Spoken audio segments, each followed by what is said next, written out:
Bismillahirrahmanirrahim. Assalamualaikum warahmatullahi wabarakatuh. Alhamdulillahi wa kafa, wassalatu wassalamu ala rasulillahil mustafa wa ala alihi wa sahbihi wa man wafa wa ba'du. Saya ibadallah, ahbaballahi wa ahbaba rasulihi sallallahu alaihi wasallam. Usi nafsi wa iyyakum bitaqwallahi faqad fazal muttaqun. Fala tamutunna illa wa antum muslimun. Faqala ta'ala ya ayyuhalladzina amanu taqullaha haqqa tuqatih wa la tamutunna illa wa antum muslimun. Saudara-saudariku, semoga Allah Subhanahu wa taala senantiasa menyayangi kita, merahmati dan memberikan taufik pada jalan kehidupan kita. Semoga seluruh ibadah kita sampai dengan detik ini diterima oleh Allah Subhanahu wa taala sebagai ibadah yang diikhlaskan hanya kepadanya. Pun demikian, seperti biasa, mengawali jumpa kita di kajian Aqsa Al-Quran Sunnah Solution di malam Jumat kali ini, dengan bermohon pada Allah Subhanahu wa ta'ala, semoga siapapun yang belum bersyahadat berislam sampai dengan detik ini, dikuatkan hatinya, jiwanya oleh Allah Subhanahu wa ta'ala untuk menerima hidayah cahaya Islam, sehingga mampu bersyahadat dan bisa mendekat kepada Allah sebelum ia wafat dan kembali untuk dihisab. Dan sekali lagi, semoga siapapun yang tengah mengalami kesulitan sampai dengan saat ini diringankan oleh Allah, yang sakit disembuhkan, dan tentunya mendapatkan ridha Allah Subhanahu wa ta'ala. Mohon izin kita melanjutkan kajian kita di pertemuan yang lalu, masih di pembahasan golongan ketiga dari klasifikasi manusia yang ditampilkan di pembuka surah Al-Baqarah, surah kedua dalam urutan mushaf Al-Quran, termasuk surah Madaniyah. Teman-teman sekalian, mengingatkan kembali bahwa Al-Quran di surah Al-Baqarah di pembuka mengawali firman Allah Subhanahu wa ta'ala dengan menampilkan klasifikasi golongan manusia. Dari ayat pertama sampai dengan ayat kelima menunjuk secara langsung tentang golongan yang terbaik di sisi Allah Subhanahu wa ta'ala, begitu dimuliakan sampai-sampai Allah mendawamkan hidayahnya kepada golongan ini, sekaligus menjamin kebahagiaan, kesuksesan hidup dimanapun ia berpijak di dunia sampai ia kembali kepada Allah Subhanahu wa ta'ala. Ulaika ala hudam min rabbihim wa ulaika humul muflihun. Mereka itulah golongan orang-orang bertakwa, golongan orang-orang yang mampu menguatkan imannya dengan memperbanyak amal saleh, baik itu salatnya, wa yuqimunas shalah, pun demikian dengan infaknya, wa mimma razaqnahum yunfiqun, interaksinya dengan Al-Quran sebagai wahyu pamungkas teristimewa yang disampaikan kepada Rasulullah SAW. Walladzina yu'minuna bima unzila ilaik, ya. Pun demikian mereka menghormati risalah nabi-nabi, rasul-rasul sebelumnya beserta kitab-kitab mereka. Wa ma unzila min qablik wa bil akhirati hum yuqinun, dan orientasi kehidupan mereka banyak memikirkan tentang kehidupan akhirat. Orientasinya lillah, karena Allah Subhanahu wa ta'ala.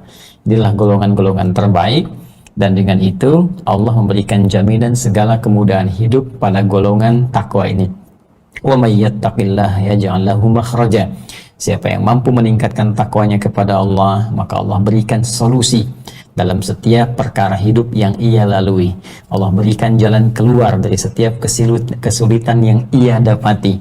Jadi ini bonus pertama saat di dunia, Allah berikan segala kemudahan dari setiap persoalan kehidupannya. Golongan takwa, rajin sholat, rajin baca Al-Quran, berinteraksi, menghafalnya, mengamalkannya, rajin berinfak, orientasi akhirat, ya. Wa yarzuqhu min haitsu la yahtasib, mendekatkan, mengantarkan kepada rizki bahkan dari sisi yang tidak ia duga. Wattaqullah wa yu'allimukumullah, tingkatkan takwamu kepada Allah, Allah akan berkenan mengajarkan kepadamu tambahan pengetahuan. Golongan ini pun dicerdaskan oleh Allah, ditambahkan pengetahuannya, cepat mengingat, ya, sulit untuk melupakan, berkah ilmunya. Wattaqullaha la'allakum tuflihun, tingkatkan takwamu kepada Allah supaya engkau bahagia. Maka dimanapun ia berpijak, tinggal, beraktivitas, di rumah tangga kah, di kantor kah, kehidupan sosial kah, maka kehidupannya cenderung dekat kepada kebahagiaan. Bukan tidak punya masalah, bukan tidak memiliki persoalan. Setiap orang hidup pasti punya persoalan, pasti punya masalah. Namun seakan orang ini dimudahkan oleh Allah dalam mengentaskan setiap persoalannya sehingga terkesan seolah-olah tidak memiliki masalah. Padahal dia punya persoalan, namun sebelum menghadapinya dia mendapatkan bimbingan dari Allah sehingga setiap persoalan yang datang terasa ringan untuk dihadapi.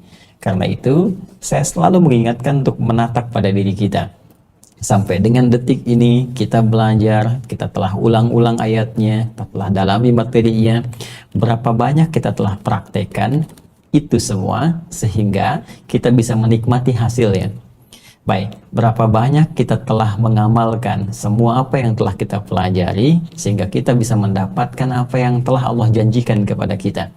Kalaupun kita telah mencoba tapi ternyata belum dapat misalnya, maka cek, mungkin belum sempurna kita mengerjakan amalan itu seperti orang dahulu pernah mendapatinya, seperti orang terdahulu pernah mengerjakannya.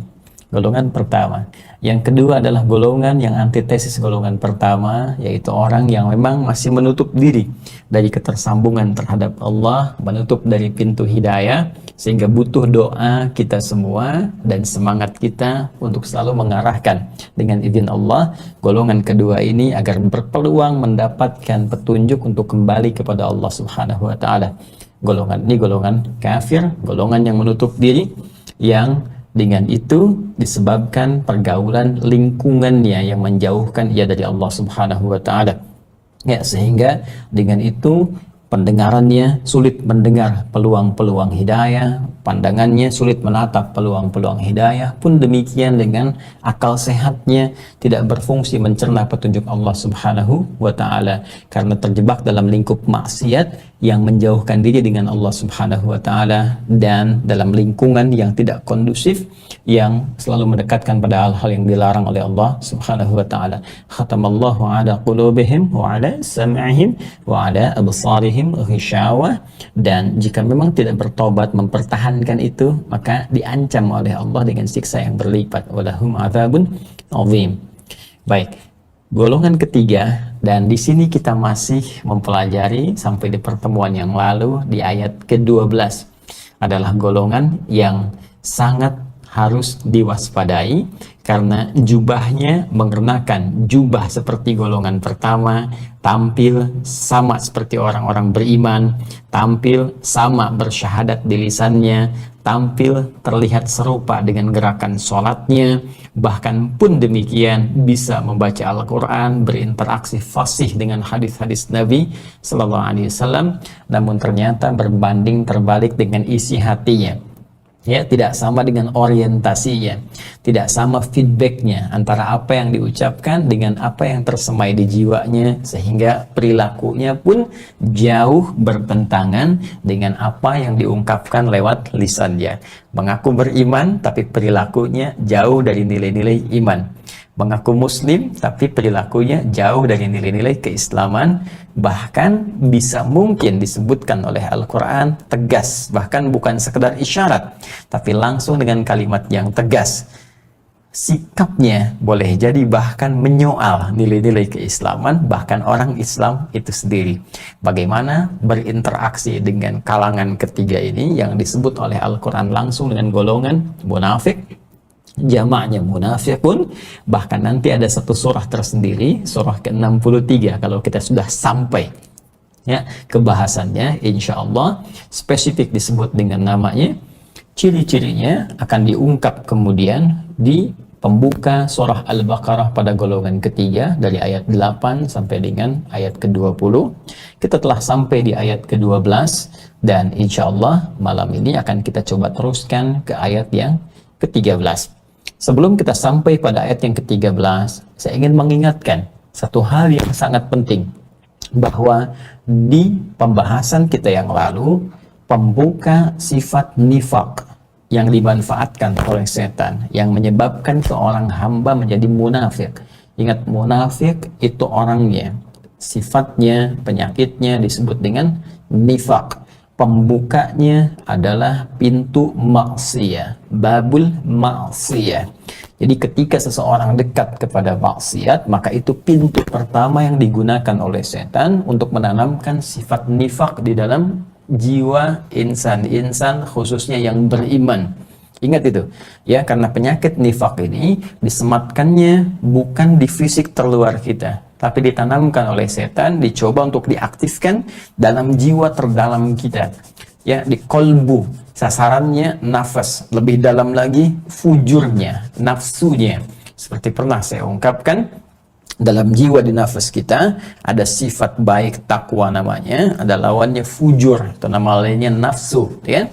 Ya, wa nafsi wa ma sawaha fa'alhamaha fujuraha wa taqwaha. Nah, fujur atau nafsu ini yang dibintakan oleh setan kepada Allah untuk memohon, minta agar diberikan kewenangan mengelola dan mengarahkan nafsu ini sehingga sesuai dengan apa yang diinginkan oleh setan. Ya, baik. Maka dia meminta dan diabadikan permintaan ini di Quran surah keempat An-Nisa di ayat ke-118, ya. La'anahullah, ya, setan dilaknat oleh Allah Subhanahu wa taala, wa qala la'attakhidanna min 'ibadika nasiban mafruḍa. Dia berkata, aku akan mengambil bagian, ya, berikan kesempatan padaku untuk mengambil bagian tertentu dari jiwa manusia untuk diberikan waswas, digoda. Apa yang dia kemudian tegaskan? Wala udhillannahum wala umanniyannahum, ya. Aku akan sesatkan dari situ, ya, dari sumbernya itu, nafsunya, fujurnya, aku akan sesatkan anak cucu Adam itu, dan aku akan tanamkan angan-angan, khayalan-khayalan. Karena itu setiap orang hidup, hati-hati, pasti ada fase dalam hidupnya pernah menghayal, ya kan? Anda pun pasti yang melihat terhubung dengan tayangan ini pernah satu saat, kan, ya, bukan hanya masuk kamar mandi, tiba-tiba baru bangun tidur sudah menghayal. Nah, ini pun sedang tersambung taklim begini, tiba-tiba ada khayalan yang menjauhkan kita dari Allah, itu setan, ya. Nah, itu nanti ditegaskan kembali di Quran surah ke-12 Yusuf ayat ke-53. Wa ma ubarri'u nafsi innan nafsa la'ammaratun bisu illa ma rahima rabbi. Ya? Aku tidak bisa menjadikan diriku suci, kata Nabi Yusuf alaihissalam. Jangan menilai manusia itu sebagai pribadi yang suci, karena ada nafsu yang dimanfaatkan oleh setan. Innan nafsa la'ammaratun bisu. Sungguh nafsu itu akan selalu, ya, dimanage oleh setan untuk mengarahkan pada keburukan. Tapi dengan kasih Allah, setan tidak dibiarkan berperan begitu saja. Ya, dia hanya diberikan wewenang mengajak, tidak memaksa. Ingat, dia tidak punya kekuatan. Setan tidak punya kekuatan untuk memaksa, hanya menggoda. Makanya kita berkata, ya Allah, aku mohon perlindungan dari godaan setan, bukan paksaan setan. Ingat. Ya, karena itu sebetulnya setan tidak punya kuasa akan kita. Karena itu sangat aneh kalau ada orang tunduk pada setan. Itu aneh, ajaib. Ya, setan itu bisa kita kendalikan, bisa kita tepikan. Ya, apa syaratnya? Illa ma rahima rabbi. Sepanjang kita dekat dengan Allah Subhanahu wa taala sehingga rahmat Allah diturunkan pada kita. Nah, untuk menguatkan rahmat Allah ini kita memerlukan jiwa takwa sebagai lawan dari fujur tadi. Fa'alhamaha fujuraha wa taqwaha. Takwa ini yang harus dibangkitkan, sinyalnya dikuatkan. Qad aflaha man zakkaha. Kalau ini benar bisa disucikan, takwanya naik, bagus naik, itu tunduk sendiri.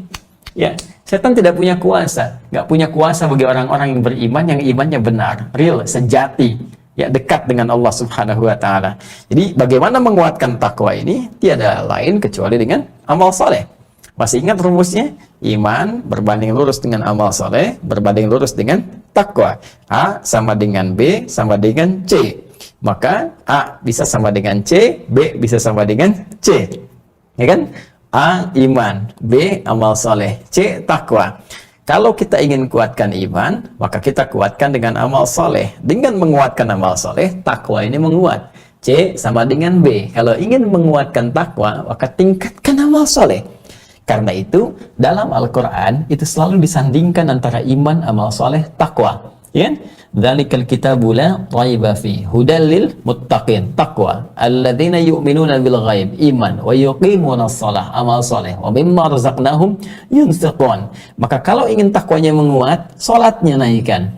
ya kan? Bukan hanya level yang standar, yang fardu, sunnahnya tingkatkan, tahajud bangun, duhanya, ya kan? Syuruknya dan seterusnya. Ya, puasa itu silahkan dibuka dengan kalimat iman kan? Al-Baqarah 183. Ya ayyuhalladzina amanu, iman, kutiba alaikumusiyam, amal saleh, kama kutiba alal ladzina min qablikum. Ujungnya la'allakum tattaqun, takwa, ya. Jadi senantiasa demikian tautannya, iman, amal saleh, takwa. Karena itu, orang yang terus meningkatkan amal salehnya, demi Allah saya katakan, kalau Anda tidak percaya silahkan cek. Orang yang rajin sholat saja, maka setan tak punya kuasa kuat pada dirinya. Ya, sholat tingkatkan, tambah sunnahnya, khusyuk tunaikan, rajin mendekat kepada Allah lewat Al-Quran, bacaan, misalnya tilawahnya, amalkan, rajin mendekat dengan doa, itu silahkan.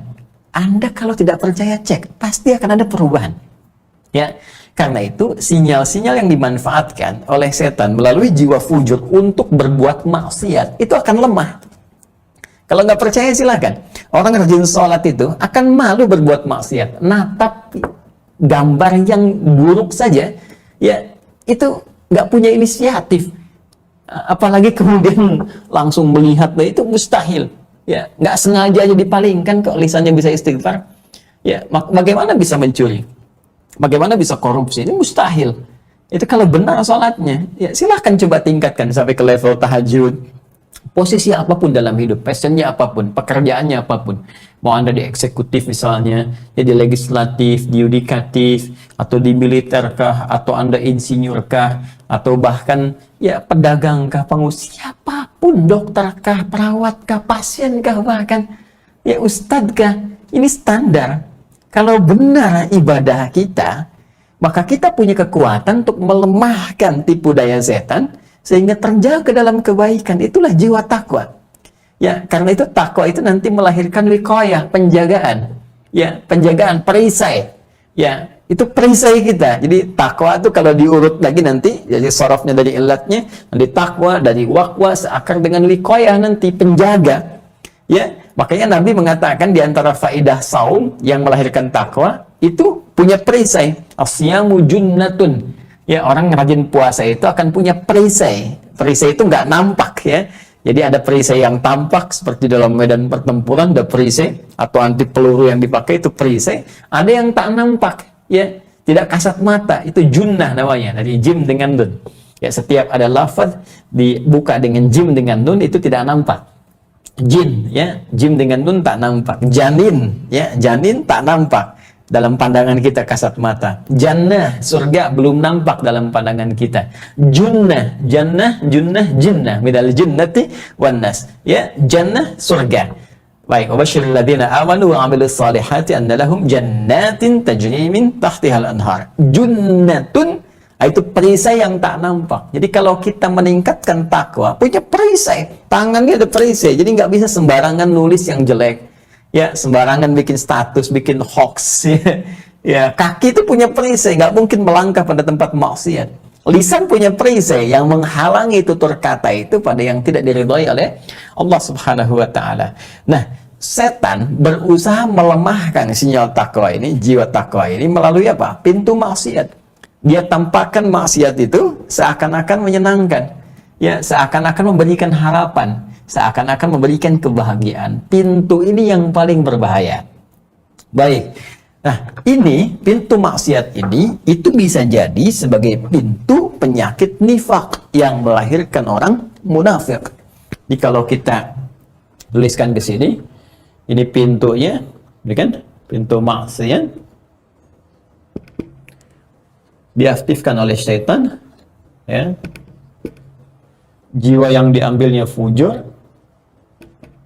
atau nafsu seperti ini, atau nafsu gini. Ini maksiat, ini pembuka sifat nifak. Dari sifat nifak ini bisa melahirkan orangnya munafik. Nah, munafik itu orangnya, ya, seperti saya sampaikan pertemuan lalu. Nifak itu penyakitnya, ya. Maksiat ini pembukanya. Baik ya. Kalau kita mau teruskan di nafas, ya, di tempatnya di kolbu, Nah, seperti ini. Nanti yang bisikan siapa? Setan. Baik. Nah, jadi kalau seseorang diberikan oleh setan peluang-peluang, pandangan-pandangan akan, dalam tanda petik misalnya, oh ini indahnya maksiat, pemberi harapan, menampilkan seakan-akan kesenangan, terjebak ke sini, maka ini pintu awal masuknya sifat nifak yang bisa membahayakan, sehingga nanti kalau terakumulasi bisa menjadi munafik. Masih ingat tanda nifak yang pertama yang Nabi SAW pernah sampaikan? Idza hadatsa kadzaba. Jika ia berkata, ia berdusta. Ya, dusta itu kan begini. Dusta itu tak sama apa yang dikatakan dengan dua hal. Satu, apa yang tertanam dalam hatinya. Yang kedua, yang nampak dalam perilakunya. Ya kan? Nah, seperti kalau digambarkan misalnya, mau kemana? Ditanya kan? Mau ke kampus, misalnya. Padahal dia mampir misalnya ke supermarket. Ya, hatinya kan menolak. Ya kan? Makanya ketika orang berdusta, hatinya pasti menolak. Ya, karena itu dalam situasi tertentu, Nabi meminta kita jujur dengan bertanya pada hati kita. Istafti qalbak, tanyakan pada hatimu. Ya kan? Jadi itu udah otomatis, ada fitrah dalam jiwa kita. Fitrah itu punya kecenderungan dua hal. Satu, cenderung kepada kebenaran. Ini nilai universal. Ya, walaupun seorang misalnya belum beriman, ya, dia non-muslim misalnya, punya fitrah ini. Ya, orang kafir punya fitrah ini. Jadi kalaupun ada non-muslim berbohong, hatinya pasti menolak. Ini fitrah yang Allah tanamkan pada setiap manusia. Yang kedua, kecenderungan untuk beragama. Ya, kecenderungan untuk berdin. Makanya mencari, setiap manusia mencari ketenangan supaya rohnya mendapatkan bagian dari apa yang harusnya ia dapatkan. Ya, dari tiga komponen manusia. Akal bagiannya, makanannya, ya, itu mendapatkan pengetahuan, fisik mendapatkan makanan-makanan fisikal, makanan minuman, roh itu mendapatkan makanannya, suplemennya lewat ibadah. Ibadah itu konteksnya beragama. Karena itu fitrah manusia cenderung pada kebenaran dan cenderung untuk beragama. Itu poinnya. Nah, sekarang apa kaitan dengan setan?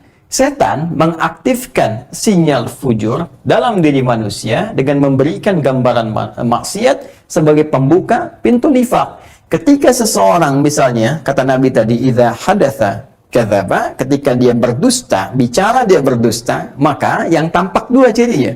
Satu, hatinya menolak. Yang kedua, perilakunya pun akan berbeda. Ya, nggak sama apa yang tersimpan di hati dengan perilakunya. Alih-alih dia jalan ke kampus, ternyata belok dia, mampirnya kemana? Ke supermarket, yang tadi saya contohkan. Nah, ini yang berbahaya. Kita ambil contoh satu misalnya. Ya, maksiat ritual. Maksiat ubudiyah, misalnya fima yata'allaq bi ubudiyatina lillahi jalla wa ala. Hal yang terkait dengan ibadah kita kepada Allah Subhanahu wa taala. Allah perintahkan kita salat. Ya. Wa aqimus shalah, Al-Baqarah ayat ke-43. Tunaikan oleh kalian salat. Kita ketika mengatakan beriman kepada Allah, bukankah di lisan mengucapkan asyhadu alla ilaha illallah wa asyhadu anna Muhammadar Rasulullah. Aku bersaksi bahwa tidak ada Tuhan yang layak untuk dipertuhankan dan disembah. Ingat ya, kalimat Allah itu memiliki dua konsekuensi. Ya. Ingat, kalimat Allah. Jadi kalau kita meyakini Allah Tuhan kita, beriman kepada Allah, ini lafaz Allah sendiri punya dua konsekuensi. Ya, satu, memiliki sifat uluhiyah, satu-satunya yang dipertuhankan, yang esa. Jadi kalau kita mengatakan misalnya Allah Tuhan saya, berarti kita menetapkan hanya Allah saja yang Tuhan, yang lain tidak.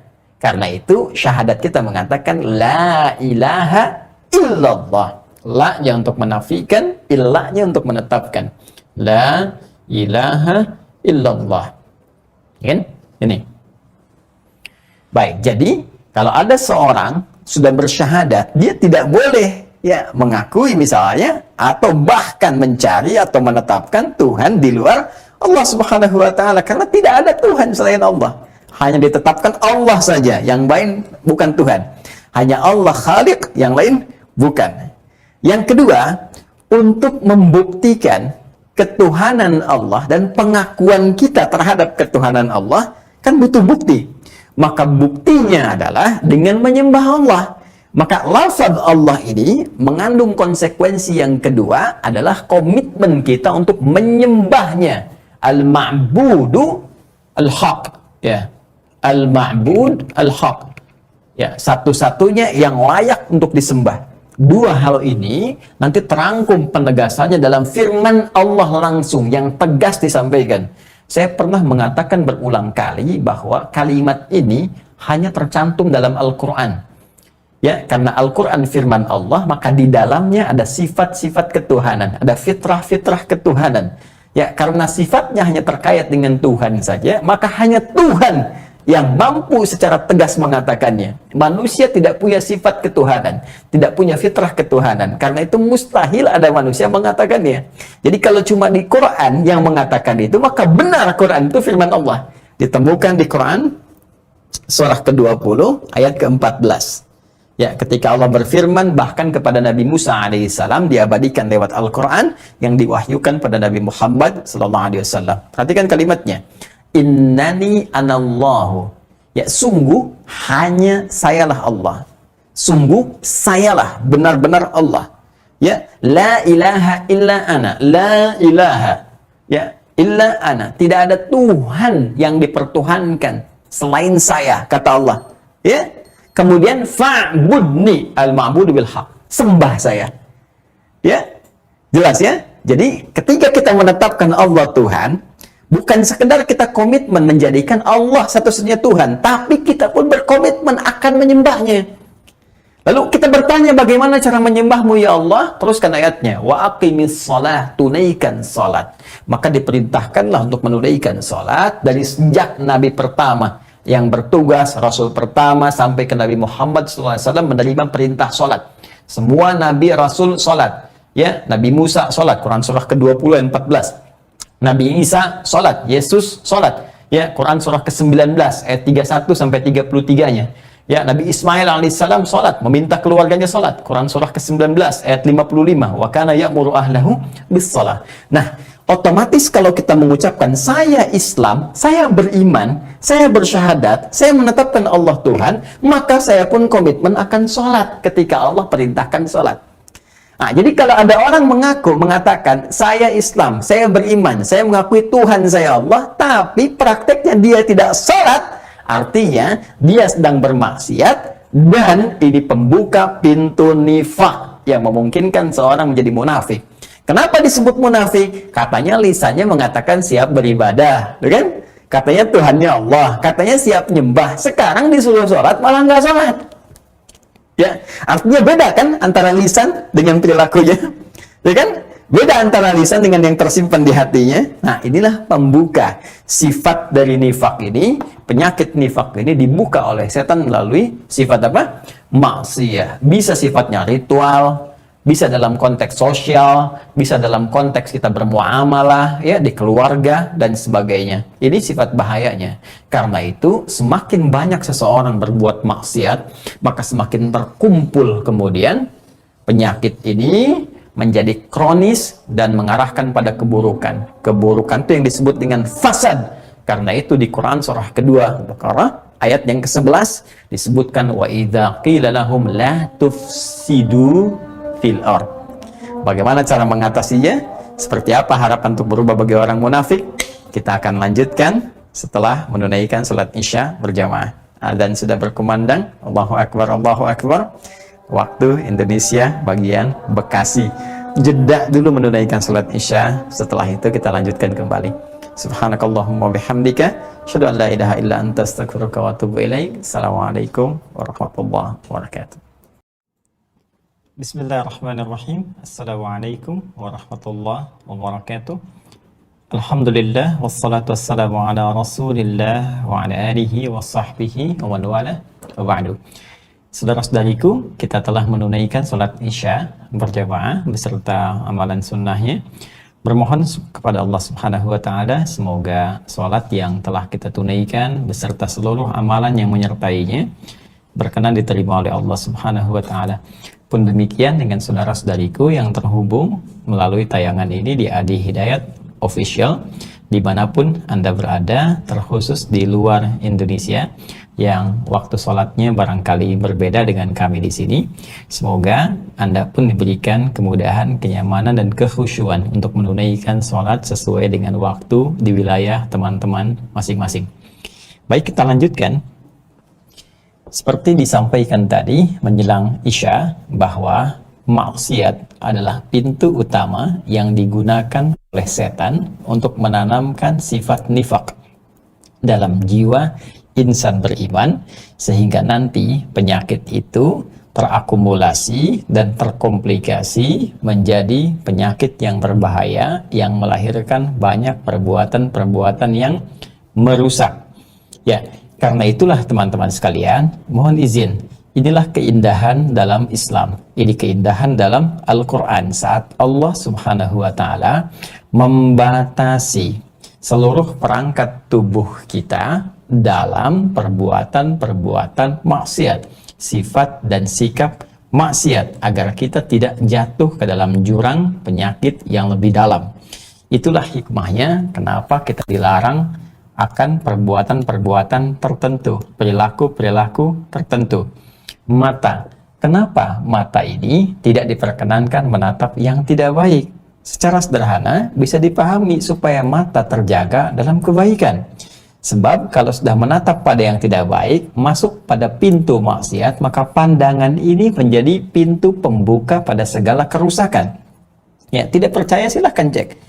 Ya, berbagai tindakan kriminalitas yang terjadi pada saat ini, apakah pembegalan, pencurian, perusakan, perzinahan, dan sebagainya, bukankah pintu pembukanya adalah bagian dari perangkat informatif yang melekat pada tubuh kita?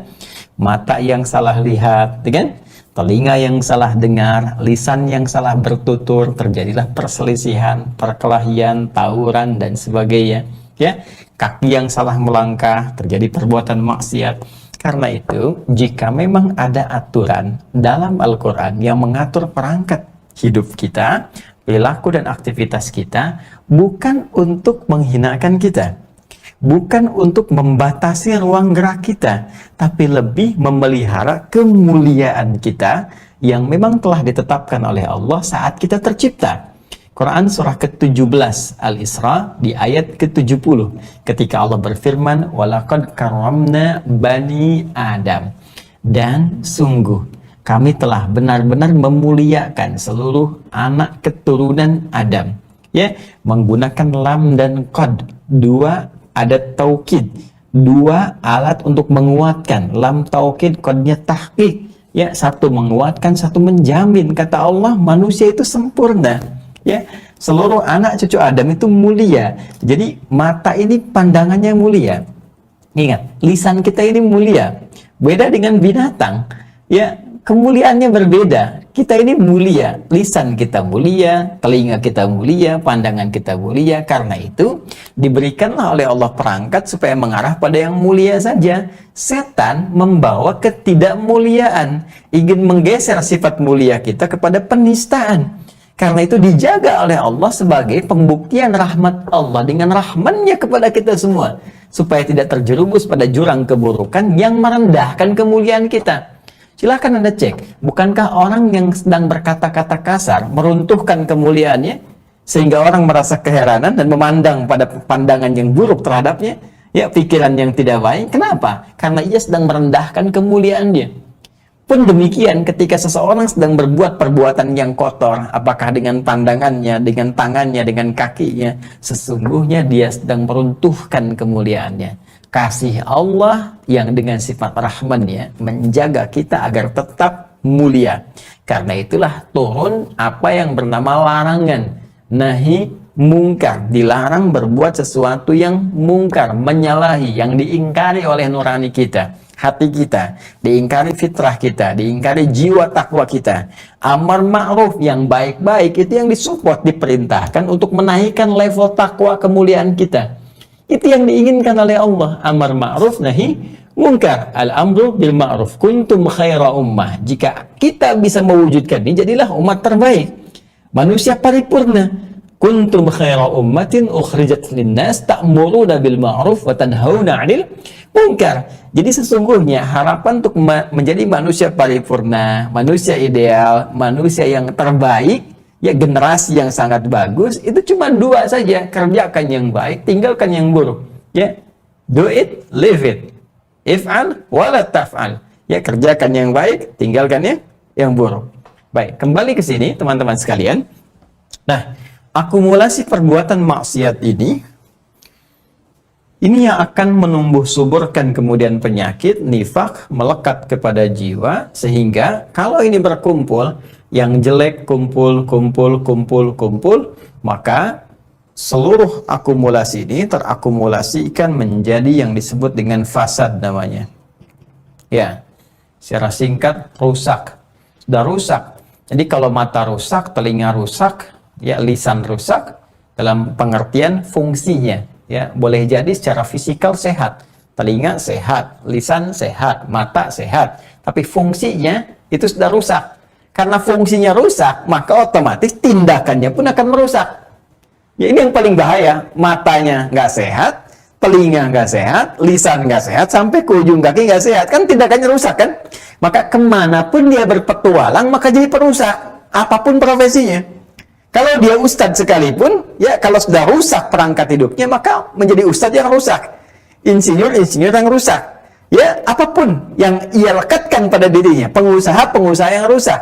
Ya, baik, apapun yang ia kerjakan dalam hidupnya, ya entah dengan jabatannya jadi pejabat yang merusak, entah dengan hartanya jadi hartawan yang merusak, entah dengan ilmunya jadi ilmuwan yang merusak, dan sebagainya. Kemanapun dia beraktivitas, kemanapun dia berpijak, maka ada potensi kerusakan yang dia buat. Beraktivitas, berpijak, ya, kemudian berpetualang, itu bahasa Arabnya tawalla, ya, berusaha, sa'ah, ya, di tempat dia pijak, ardun. Buka Quran surah kedua Al-Baqarah di ayat ke-205. Ya, wa idza tawalla sa'a fil ardi liyufsida fiha wa yuhlikal hartha wan nasl wallahu la yuhibbul fasad. Nah, jika orang-orang ini yang berpenyakit berpetualang kemanapun, di tempat dia berpijak, di rumahnya kah, di kantor kah, dalam kehidupan sosial kah, di masyarakat, ya karena rusak, maka kecenderungannya, orientasinya itu merusak. Ya, merusak apapun. Ya, bisa aset, bisa properti, bisa pekerjaan, bisa macam-macam. Dan Allah tidak menyukai berbagai jenis kerusakan itu. Karena Allah tidak suka, dicegahlah lewat larangan. Jadi kalau agama melarang, teman-teman sekalian, jangan salah persepsi, jangan marah. Larangan itu dikeluarkan supaya menjaga kita agar tetap dalam kemuliaan. Ya, bukan ingin membatasi kita, hakikatnya ingin mengarahkan kita pada yang baik dan meninggalkan kita dari yang salah. Ya, bukankah hukum positif dibuat juga demikian? Ya, kenapa ancaman bagi pelaku narkoba tinggi? Mengapa ancaman pembunuhan itu tinggi? Supaya nggak bunuh. Ya, supaya nggak mabuk, supaya nggak merusak, itu intinya. Karena itulah agama datang memberikan inspirasi, memberikan ajaran, memberikan arahan, dan memberikan pedoman dalam kehidupan. Apa hakikatnya? Menuju kemuliaan dalam berkehidupan. Nah, jadi rahasianya Allah kemudian meminta kepada kita untuk bisa menatap diri kita sekaligus melihat lingkaran sekitaran kita. Kalau ada terindikasi berbuat banyak kerusakan, ya kan? Banyak kerusakan, maka apa di antara firman Allah? Saking kasihnya, dalamnya sifat sayang Allah dengan sifat Rahman yang melekat pada dirinya, bahkan menjadi nama di antara nama-nama yang mulia, Al-Asma Al-Husna. Allah punya sifat Rahman. Qulid Allah awidur Rahman. Ya, panggillah Allah atau Ar-Rahman untuk menunjukkan kasih yang sangat dalam konteks khususnya kehidupan kita di dunia. Maka bahkan pada orang yang terakumulasi dengan penyakit nifak pun, menjadi munafik pun, tidak lepas dari rahman Allah, rahmat Allah dengan sifat rahmannya untuk mengingatkan supaya ia tidak banyak berbuat kerusakan. Balik, tobat. Illal ladzina tabu, kecuali orang yang mau bertobat, tu aslahu, kan? dan memperbaiki diri. Maka itulah hikmahnya di Quran surah kedua Al-Baqarah di ayat yang ke-11 itu pembukanya mengingatkan seperti saya terangkan di pertemuan lalu. Wa idza qila lahum la tufsidu fil ard. Maka jika diingatkan, dikatakan kepada mereka jangan banyak berbuat kerusakan. Jangan merusak. Karena itu berbahagialah kalau ada ulama itu misalnya berperan pada nahi mungkar. Ya kalau yang amar ma'ruf gampang. Amar ma'ruf tuh ngajak sholat, tuh kan? Ngajak baca Quran. Ini standar. Ya, karena dorongannya ya pada yang baik-baik ya biasa saja. Ya, ayo rajin baca Quran, buka rumah tahfidz, ayo gerakan menghafal. Nggak akan ada yang menyoal barangkali. Ya, sedikit mungkin yang sewot dan sebagainya. Karena kenapa? Karena tidak ada alasan untuk menolak. Yang ajakan pada kebaikan kok. Tapi melarang pada kemungkaran itu yang nggak mudah. Itu tantangannya yang berat. Ya. Tapi kalau kita melihat dengan persepsi yang sama dengan amar ma'ruf dalam arti menjaga kemuliaan. Ayo menghafal Quran. Kenapa? Karena Quran memberikan kemuliaan. Sama persis, jangan mencuri. Kenapa? Karena mencuri menghilangkan kemuliaan. Tidak mencuri itu menjaga kemuliaan. Maka kalau ada yang diingatkan oleh ulama, oleh ustadz, oleh kiai, oleh habib, dan sebagainya, untuk meninggalkan kemungkaran, itu tanda cinta. Itu kasih Allah yang dititipkan pada ulama-ulama. Kasih Allah dititipkan pada ustadz-ustadz. Kasih Allah dititipkan pada para kiai. Kasih Allah dititipkan pada para habaib. Diingatkan, jangan mencuri, jangan merusak, jangan berbuat curang, jangan menipu, jangan koruptor, jangan menjamret, jangan membegal. Jangan. Ya, kalimat jangan ini sesungguhnya bukan ingin membatasi ruang gerak, tapi lebih menjaga kita supaya tidak terjebak pada perbuatan yang nista, sehingga dengan itu merendahkan kemuliaan kita di hadapan Allah Subhanahu wa Ta'ala. Itu rahasianya. Nah, kalau ini tidak dihadirkan oleh Allah, mudah bagi Allah membiarkan. Tapi yang bahaya adalah ini, terakumulasinya sifat nifak sehingga dimanapun beraktivitas bisa merusak. Bayangkan kalau tidak ada pengingat dalam kehidupan. Orang salah dibiarkan aja. Begal dibiarkan, kan? Korupsi dibiarkan, merampok dibiarkan, mencuri dibiarkan. Dalam segala jenis bentuk apapun, maka apa yang terjadi? Rusaklah tatanan kehidupan ini. Dalam konteks apapun. Baik di rumah, baik sosial, baik bernegara, berbangsa, dan sebagainya. Rusak ini. Maka berbahagialah kalau dalam kehidupan terkadang Allah mengingatkan kita lewat kalimat la taf'al, jangan, dilarang. Ya, tapi kita juga mesti berpikir. Awas ya. Awas, mesti berpikir. Semakin banyak tumbuh para ustadz, para ulama, kiai, habaib dan sebagainya yang lebih mengedepankan larangan, ini menunjukkan di tempat itu semakin banyak yang tidak baik. Ya, positifnya kasih Allah masih diturunkan. Tapi koreksinya, banyak hal yang harus dikoreksi, banyak yang tidak baiknya. Ini menunjukkan bahwa ada hal yang mesti kita rubah, ada hal yang mesti kita perbaiki. Nah ini teman-teman sekalian, kalau tidak dilanjutkan, ya kalau bertahan pada kemaksiatan itu, maka yang timbul fasad. Ya, fasad. Wa idza qila lahum la tufsidu fil ardi qalu innama nahnu muslihun. Nah, ini persoalannya. Komunitas pun bisa dilihat. Ya, objek yang kita perbaiki, saya selalu mengatakan perbaikan ya, bukan penyoalan. Ya, karena kami para ustadz ya tidak diberikan risalah untuk berdakwah, untuk menghukum seseorang, ya, untuk mengarahkan pada hal yang buruk, untuk menjelekkan, tidak, tapi lebih memperbaiki. Ya, in uridu illal islah mastata'at. Ya, tidaklah kita berniat kecuali perbaikan saja. Dan kita tidak meminta apapun. Makanya aneh kalau ada yang marah, gitu kan? Aneh kalau ada yang menyoal. Saya minta apapun tidak, saya minta ongkos tidak, minta upah tidak, minta bayaran tidak, ya maksa juga tidak. Dan tidak mengarahkan pada apapun kecuali yang baik-baik saja. Ya, makanya aneh kalau kemudian ada persoalan dalam hal tertentu. Karena itu Al-Quran juga banyak memberikan ya pemikiran-pemikiran logis. Kok bisa marah? Kenapa harus marah? Bukankah nggak minta apapun? Bukankah nggak menyoal apapun? Cuma ngajak pada yang baik. Dan itu pun sebagai tanda kasih dalam kehidupan. Itulah risalah para nabi yang sering ditampilkan dalam Al-Quran, yang kemudian diteruskan, dipesankan oleh para nabi dan rasul, terutama Rasulullah SAW pada generasi ulama setelahnya, sampai kehidupan berakhir kepada Allah sebagai tanda kasih Allah kepada kita semua. Nah, teman-teman sekalian, objek dakwah pun Kalau saya katakan objek dakwah, berarti untuk kita semua, karena orang tua berdakwah pula ya kepada anak-anaknya, baik kepada lingkungannya, guru berdakwah kepada murid-muridnya. Ya, kita Muslim dimanapun berada itu tidak akan lepas dari misi dakwah, tidak akan pernah lepas. Anda pegawai kah, di kantor kah, sepanjang melekat Islam dalam dadanya, dalam jiwanya, maka ada bagian dakwah di situ. Tunjukkan keislaman kita. Bagaimana menunjukkannya? Dengan akhlak, dengan perilaku, ya. Tunjukkan dengan kejujuran di pekerjaan, tunjukkan dengan bagaimana etos kerja kita yang maksimal, tunjukkan dengan ketawaduan, tunjukkan dengan semangat saat kita bekerja. Itulah Islam, ya. Jadi kalau ada yang kemudian ya bertanya kepada Anda, kenapa Anda mesti jujur? Katakan, Islam yang mengajarkan saya jujur, Allah yang memerintahkan saya. Maka kalimat itu akan menggetarkan. Ya, nggak akan berani ngajak korupsi kepada Anda, karena tahu yang ngajak dialah, dia mah udah soleh gitu. Ada pengakuan di lisannya, tapi kita bisa memberikan contoh untuk mengarahkan pada kebaikan, dan dengan perilaku itu boleh jadi asbab hidayah, ya, dengan izin Allah Subhanahu wa Ta'ala. Nah, bila ini terakumulasi penyakit nifak ini, maka yang berbahaya ini sekatnya sudah kuat.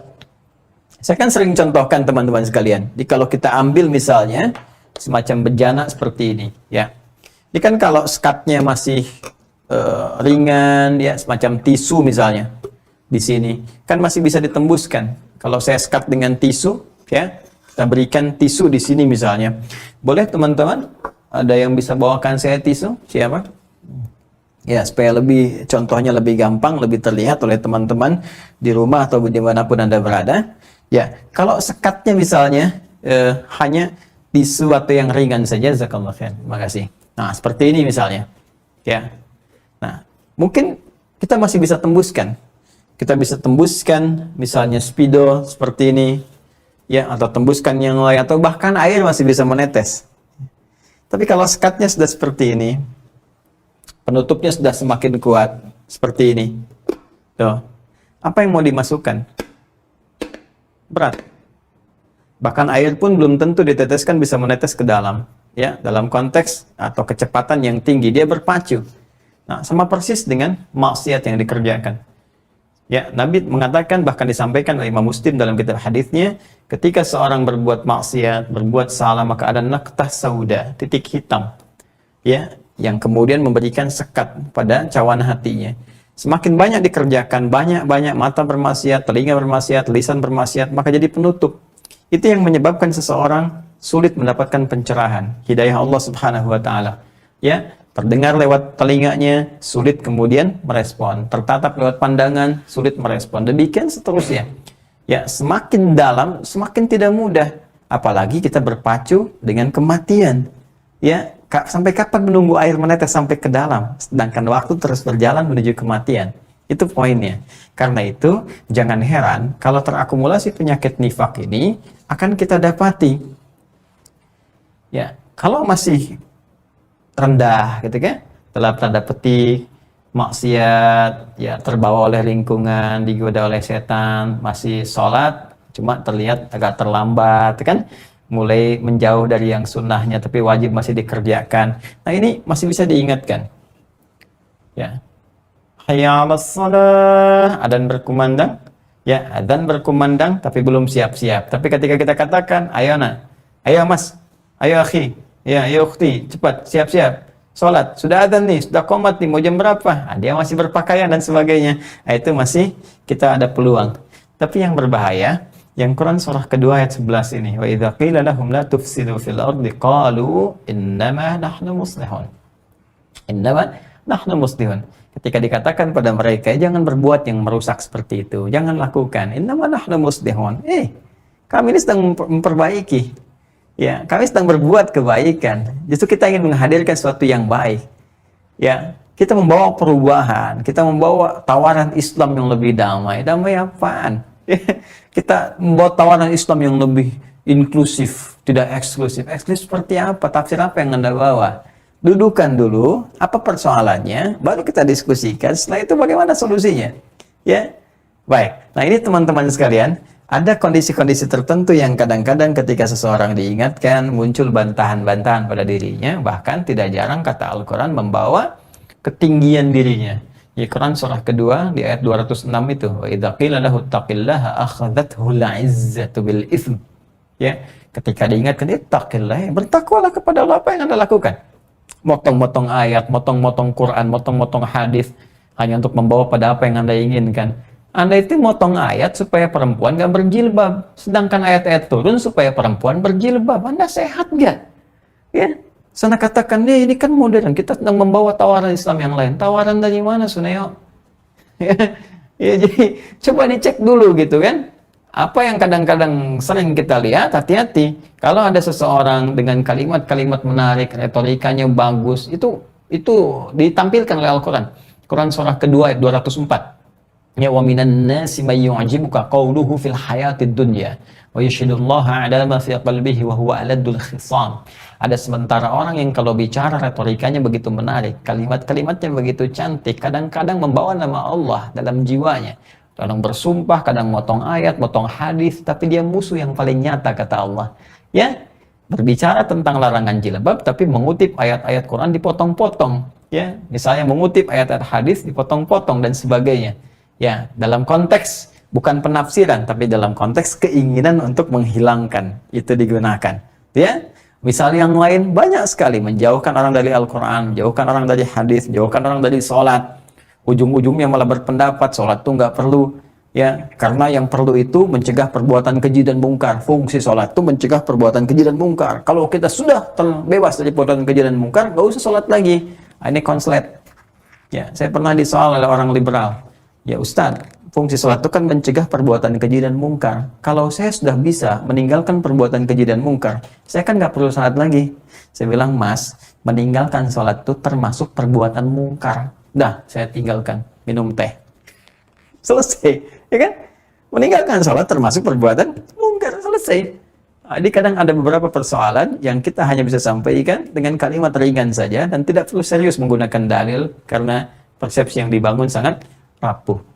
Nah, yang kedua ini teman-teman sekalian yang berat ketika dikatakan pada mereka masih membantah, kan masih membawa gelar kadang-kadang, kamu siapa? Saya ini dokter, saya ini profesor. Profesor di bidang apa? Profesor yang kadang ngaji pun ya masih belepotan. Kadang baca Quran pun masih payah. Kadang hadis pun misalnya tidak bisa memaknainya dengan baik. Bagaimana bisa membangun sebuah konklusi yang baik? Ya, dalam tanda petik ya, karena ini penting tegas saya sampaikan, karena fenomena ini sudah nampak dalam kehidupan dan kita harus punya solusi, punya pegangan yang benar. Ya, ala innahum humul mufsiduna walakin la yash'urun. Sungguh mereka itu, saya sampaikan kepadamu kata Allah, saya tekankan, sungguhnya mereka sedang merusak kalau mereka tidak menyadarinya. Nah, yang paling indah itu adalah ketika Allah tetap tidak berhenti memberikan petunjuk, tetap memberikan hidayah, memberikan kesempatan supaya mereka mau balik, mau tobat, mau kembali.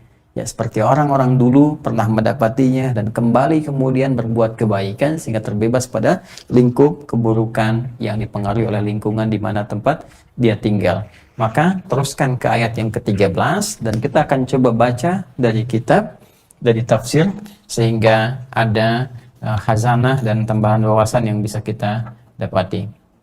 Ayat ke-13. Saya masih bersama tafsir Al-Quranul Azim karya Ibnu Katsir rahimahullah. Semoga Allah muliakan kepada beliau. Nanti kita akan perkaya wawasannya dengan kumpulan tafsir yang lain, insya Allah, saat nanti masuk pada bab selanjutnya ya. Dan dalam penjelasan pun kadang saya gabungkan dengan tafsir-tafsir yang lain yang bisa memperkaya wawasan kita. Bismillahirrahmanirrahim. Wa idza qila lahum aminu kama amanan nas qalu anu'minu kama amanas sufaha ala innahum humus sufaha walakin la ya'lamun. Saya terjemahkan dulu secara tekstual. Wa idza qila lahum, dan apabila diingatkan, dikatakan kepada mereka, aminu kama amanan nas, ya, berimanlah kalian. Seriuslah imannya seperti orang-orang lain beriman, ya. Qalu, mereka menjawab, anu'minu kama amanas sufaha, mereka menjawab, apakah kami harus beriman seperti orang-orang bodoh itu? Ala innahum humus sufaha walakin la ya'lamun. Allah kemudian menegaskan, sungguh diinformasikan, sungguhnya merekalah yang bodoh, hanya mereka tidak mengetahuinya. Nah, saya ingin memulai teman-teman sekalian sebelum saya bacakan kitab ini dengan kalimat yang sangat indah yang difirmankan oleh Allah Subhanahu wa taala, wa idza qila lahum aminu kama amanan nas. Perhatikan ayat 11, wa idza qila lahum, masih diingatkan. Ya, ayat ke-13, wa idza qila lahum, walaupun mereka ngeyel tetap diingatkan, diberi peluang. Nah, ini gambaran kepada kita untuk tidak putus asa dalam dakwah. Ya, terus berikhtiar. Kalau anak misalnya sulit diingatkan, ingatkan lagi. Bukankah dengan mengingatkan ada pahalanya? Ingat, tugas kita itu berikhtiar, bukan memastikan hasil. Kalau memastikan hasil, rugi dan banyak kecewanya nanti. Ya, seorang ibu mengandung, menyusui, merawat dan sebagainya, berharap hasil, tiba-tiba hasilnya tidak sesuai harapan, kecewa. Yang dituntut dari orang tua, dituntut dari kita semua adalah ikhtiarnya, usahanya. Baik ya? Sampai kita wafat, sampai kembali kepada Allah, hatta ya'tiyakal yaqin, sampai datang kematian kepada kita, maka sepanjang nyawa masih melekat pada tubuh kita, di situ masih ada peluang. Sepanjang ada peluang, manfaatkan. Boleh jadi di titik tertentu dia ingat dan kembali kepada Allah Subhanahu wa taala. Dan berbahagialah ketika seorang bertaubat kemudian beramal baik dan kita punya andil di dalamnya, punya peran, maka kita akan mendapatkan bagian dari apa yang dia kerjakan. Kita hanya berdoa, ya Allah berikan petunjuk kepadanya, dia kembali, ya Allah dekat denganmu, ibadah lagi, ya Allah berikan hidayah padanya. Tiba-tiba dengan izin Allah dapat hidayah, jadi baik. Itu setiap perbuatan baiknya, ya, dari doa yang kita sampaikan, setiap perbuatan baiknya, sholatnya, baca Qurannya, mengalir pahala sama persis untuk kita, tanpa dikurangi sedikit pun.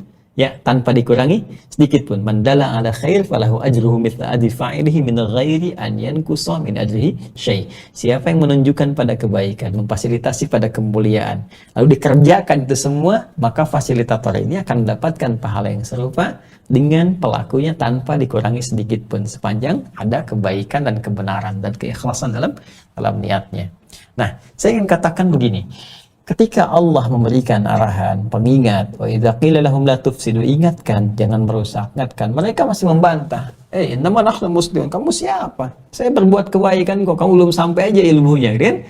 Ya ala innahum humul mufsiduna walakin la yashurun. Sebenarnya mereka yang merusak, cuma mereka aja yang kurang tahu, kurang paham, kurang mengerti. Tapi jangan putus asa. Turun lagi selanjutnya, wa idza qila lahum aminu kama amanan nas, ya, dan diingatkan kembali. Ini memberikan gambaran jangan putus asa dalam berdakwah, mengingatkan, termasuk anak jangan putus asa, suami ke istri, istri ke suami jangan putus asa. Ya, seperti orang-orang dulu pernah menyontohkannya. Nabi itu kurang lebih 23 tahun nggak putus asa. Ngajak masyarakat bersabar, kadang-kadang ada yang langsung, kadang-kadang ada yang bertahan dalam keburukan, ada yang jadi musuh dulu, tiba-tiba kemudian ingat.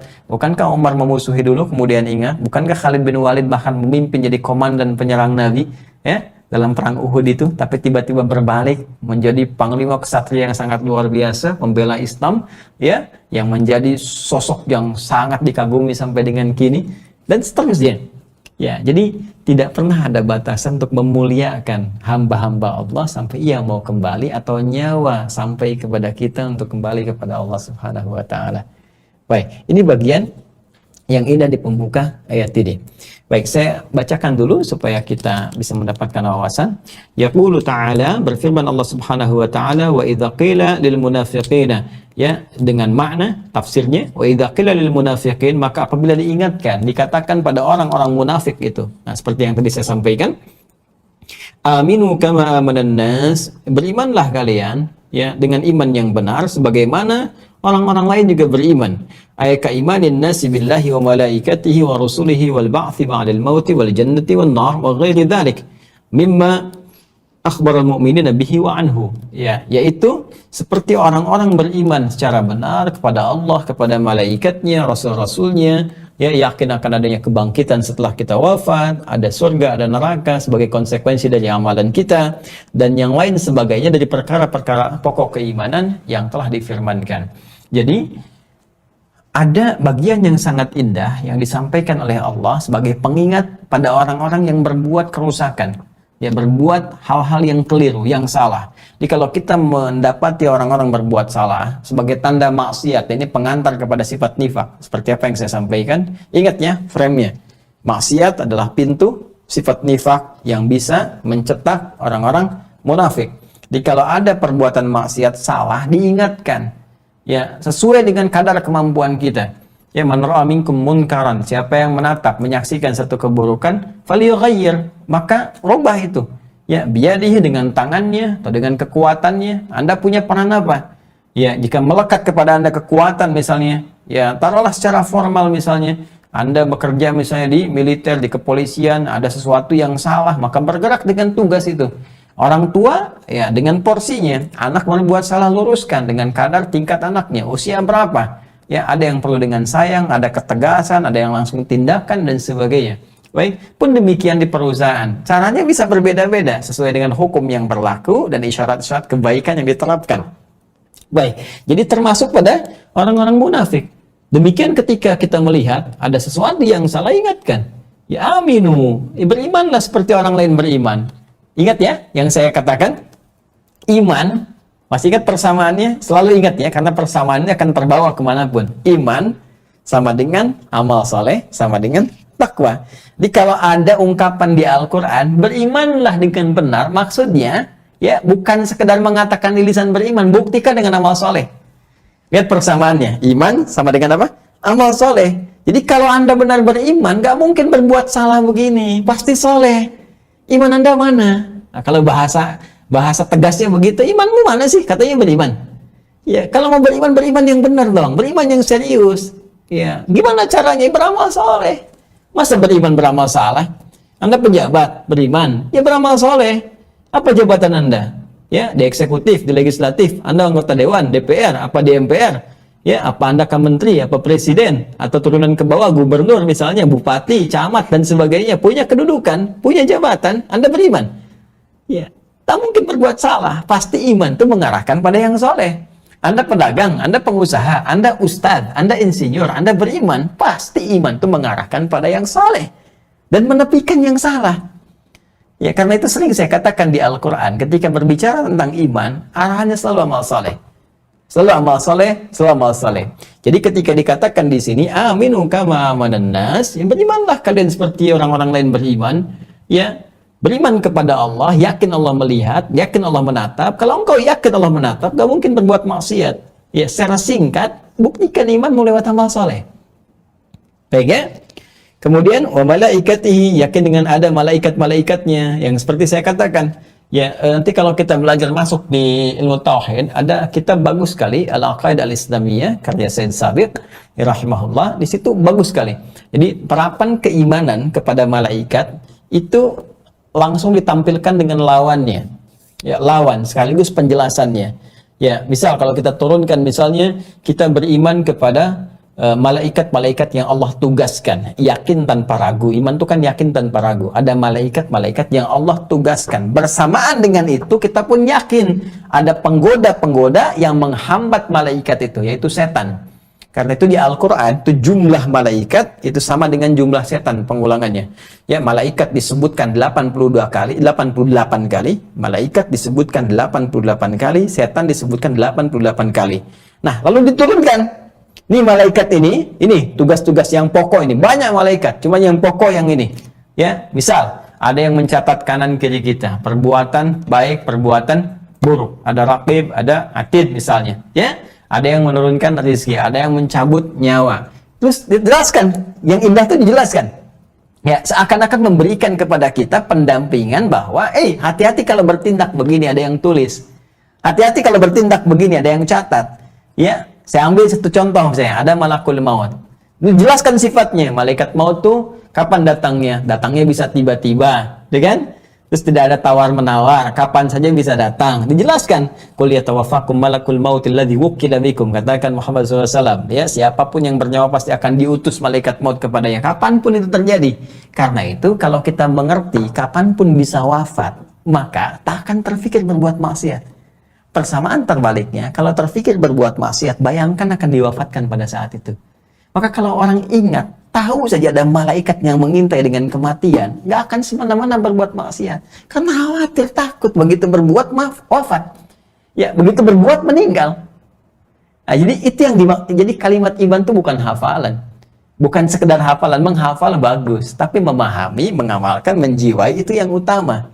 Ya, bagus anak-anak kita hafal Jibril, Mikail, Israfil, Israel, Munkar, Nakir, Raqib, Atid, Malik, Ridwan misalnya, bagus menghafal. Tapi bagaimana menerjemahkan hafalan itu dalam konteks karakteristik kehidupan? Ya, yakin tidak benar nih ada Israel, ada Malakul Maut, yakin tidak? Kau masih sembarangan berbuat maksiat? Benar udah Raqib, Atid, ya katanya dicatat, katanya dicela kalau berbuat buruk, tapi kau masih berbuat yang tercela? Gak malu, ya kan? Yakin dengan siksa kubur? Ya, yakin ada hukuman di alam kubur, ada kebangkitan pasca kematian. Kalau yakin, kenapa nggak siap-siap mencari bekal? Ya, saya tanya pada Anda semua yang terhubung dalam kajian ini, yakin nggak akan wafat? Coba jernihkan lo pikiran itu, tenang sebentar, tepikan dulu, simpan lo kolom chatnya tepikan dulu, ya, matikan sebentar, fokus, terus tanyakan pada diri kita, yakin meninggal nggak? Yakin gak akan wafat? Coba jawab dengan hati kita, bukan dengan lisan kita. Jawaban lisan itu akan sederhana, ya yakin, tapi dengan hati kita. Karena hati ini paling paham amalan kita, paling mengerti tentang diri kita. Allah tanamkan fitrah pada dirinya. Ini yang akan memberikan kesiapan, kewaspadaan atau kekhawatiran. Jadi kalau jawaban itu disertai dengan rasa takut, khawatir, ini tandanya ada yang belum sempurna. Ada yang masih diperjuangkan, ada yang kita harus tetap menata itu dengan baik. Ya, sekarang teruskan. Kalau yakin akan wafat, setelah itu mau kemana? Bekalnya apa? Sekarang kan banyak orang mencari untuk hidup saja. Untuk wafatnya gimana? Karena kita yakin di antara pokok keimanan itu ini al-ba'tsi ba'dal maut, ada kebangkitan setelah wafat. Ya, kita yakin akan meninggal, wafat. Setelah itu kan ada apa? Ada kehidupan nggak? Kalau nggak yakin ada kehidupan, ya Anda nggak harus mikirin sholat, nggak harus mikirin baca Quran, nggak harus mikirin amal, karena nggak ada kehidupan. Tapi kalau Anda iman dan di antara pokok keimanan itu yakin ada kebangkitan. Ya, yakin akan dibangkitkan, dihisab. Kalau yakin akan ada kehidupan pasca kematian, sekarang tanya, bekalnya apa? Ada nggak bekalnya? Hah? Dan bekalnya kan beda, dimensinya lain. Ya, seorang ke bulan aja bekalnya lain dengan bekal yang tinggal di dunia. Jangankan ke bulan lah, Anda pindah tempat ke negara tertentu saja. Ya, ini saya di Bekasi misalnya, ya, saya di Galaksi. Jangan ke bulan lah, ke bulan-bulan aja ke arah Tambun tuh. Ada bulan-bulan. Di sana tuh menarik kalau Anda nanti ke sana, Masya Allah, ada kampung cerewet, ada kampung siluman. Saya pernah berdakwah di kampung siluman. Ya, pesertanya ada RT-nya, ada ini. Itu nama kampungnya saja ya, bukan orangnya siluman. Tidak ada apa namanya? Ada kisah tersendiri. Nah, ke bulan-bulan saja itu sudah lain. Suasananya, ya karakternya. Ya, Anda pergi ke Malaysia, sudah harus ada visa, karakteristik budayanya beda, apalagi pergi misalnya ke Eropa, ke Amerika, ke Afrika, mungkin akan mendapatkan hal yang berbeda. Sekarang mau pindah ke alam lain, ke alam kubur, bawah bumi, terus pindah ke dimensi lain. Kan akal kita juga berpikir, di dunia saja yang sama tempatnya, dunia sama-sama dunia, cuma beda lokalnya, bisa beda karakter dan bekalnya, syaratnya beda. Ini mau pindah alam, pengen sama. Ini mana logikanya, Joni? Maka dari itu saya katakan, kalau kita sadar, ya cari bekal. Kalau kita yakin, ya cari bekalnya. Kalau bertahan dengan bekal dunia, dunia selesai. Ya, kita meninggal saja, meninggal dunia. Dunianya ke alam kuburnya nggak ikut. Apalagi mau ikut pasca kematian, yang mustahil lah, mustahil. Kalau kubur nggak ikut, ya Anda beli apa sebagus-bagusnya? Ya, Anda beli tempat minum sebagus-bagusnya, Anda meninggal nggak akan ikut ke alam kubur. Ya, silahkan cek, kuburkan, digali, rusak, hancur, nggak ikut. Handphone yang paling bagus misalnya, atau uang. Ada seseorang di Gambia, pengen meninggal, dimakamkan dengan dolar-dolarnya. Ayo silahkan tuh, Kalau perlu kuburkan dengan mobilnya, kuburkan dengan segalanya, ya nggak akan bertahan, habis. Ya. Apa yang terbawa ya setelah kematian itu nilai value yang melekat pada apa yang Allah titipkan. Ini gelas nih, gelasnya aja, tumblernya aja, tapi punya nilai nggak untuk kita bawa pulang? Ya, sesuatu yang punya nilai untuk dibawa pulang itu disebut hasanah namanya. Hasanah. Ya, hasanah. Ketika kita ini mau minum, ini tempatnya untuk minum. Minumannya sih masuk ke mulut, keluar jadi kotoran. Tapi ketika punya nilai ini, Bismillahirrahmanirrahim, diminum. Maka jadi tenaga untuk sholat, untuk ibadah, berbuat baik. Nah, itu yang dicatat 10 kebaikan. Quran surah 6 ayat 160. Man jaa bil hasanati falahu asyru amsalihha. Makanan ke mulut masuk, keluar kotoran. Ya, keluar kotoran, tapi punya nilai enggak? Ketika punya nilai Bismillahirrahmanirrahim, ya, maka jadi energi. Ya, proses metabolisme tata jadi energi dibawa untuk amal saleh. Perbuatan yang dikerjakan dari keberkahan disebut amal soleh yang Allah ridai. Itu yang punya nilai, tuliskan 10, 10, 10, 10. Ya, dalam bahasa Al-Quran, tapi pemahamannya bukan 1, 2, 3, 4, tidak begitu. Bisa jadi 1 ke 2 500 tahun, 2 ke 3 500 tahun, demikian seterusnya. Ya, baca Al-Quran, satu hurufnya bisa 10 kebaikan. Ya, infak, satunya bisa 700 kali lipat, paling sedikitnya. Itu kan luar biasa. Itu nilai itu yang dibawa pulang. Dikerjakan di dunia hasanahnya, di akhirat ditatap nanti buktinya. Ada bukti itu yang ditimbang. Makanya kita sering berdoa, semoga semua perbuatan dunia jadi hasanah, supaya nilainya, value-nya dibawa pasca wafat. Maka turunlah doa di Quran surah kedua ayat 201. Wa minhum may yaqulu rabbana atina fid dunya hasanah. Apakah cukup sampai situ? Tidak. Wa fil akhirati hasanah. Wa qina adzabannar. Maka kita ingatkan kepada orang-orang munafik yang tadi, orang-orang berbuat maksiat. Yang munafik itu berbeda antara lisan dengan perbuatannya. Katanya beriman, tapi kok merusak. Maka dikatakan aminu kama amanan nas. Buktikan dong imannya seperti yang lain. Iman, sholat dengan muslim bersaudara. Ini sama Islam kok nyoal. Ya, sama Islam kok sering jadi masalah. Yang paling aneh menyoal keislaman. Ini kan aneh, katanya muslim, Anda muslim tapi menyoal keislaman. Anda sebetulnya siapa? Ini tolong tatap ya. Tatap diri kita. Coba tanyakan pada diri kita, sampai kapan mau berbuat begitu? Ya, saya mau katakan ya, Anda itu punya keluarga loh. Kalau Anda seorang anak, Anda punya ayah, punya ibu. Demi Allah saya katakan, apa ayah Anda ridha dengan perbuatan Anda? Apa ibu Anda ridha dengan perbuatan Anda? Anda sering menyoal orang Islam, sering menyoal keislaman. Sementara Anda mengaku muslim. Ya, orang berjilbab Anda soal, kiai Anda soal, habib Anda soal, macam-macam Anda soal, ya, hal-hal yang positif, yang baik Anda soal. Saya mau tanya, kalau Anda nggak berpikir diri Anda dan memahami bahwa Anda itu cukup dengan perilaku Anda, saya ingin tanya, Anda punya ibu nggak? Bagaimana perasaan ibu Anda? Ketika melihat Anda seperti itu, apakah harapannya menjadi seperti itu? Yang mengandung Anda, melahirkan Anda, yang memberikan ASI pada Anda, ayah Anda, apakah berharap Anda seperti itu? Kalau Anda seorang ayah, apakah anak Anda merestui perbuatan Anda? Kan Anda punya keluarga. Apa karena perbuatan Anda, lantas ibu dan ayah Anda yang harus menanggung malu? Apa karena perbuatan Anda, lantas anak-anak Anda yang merasakan kesulitan?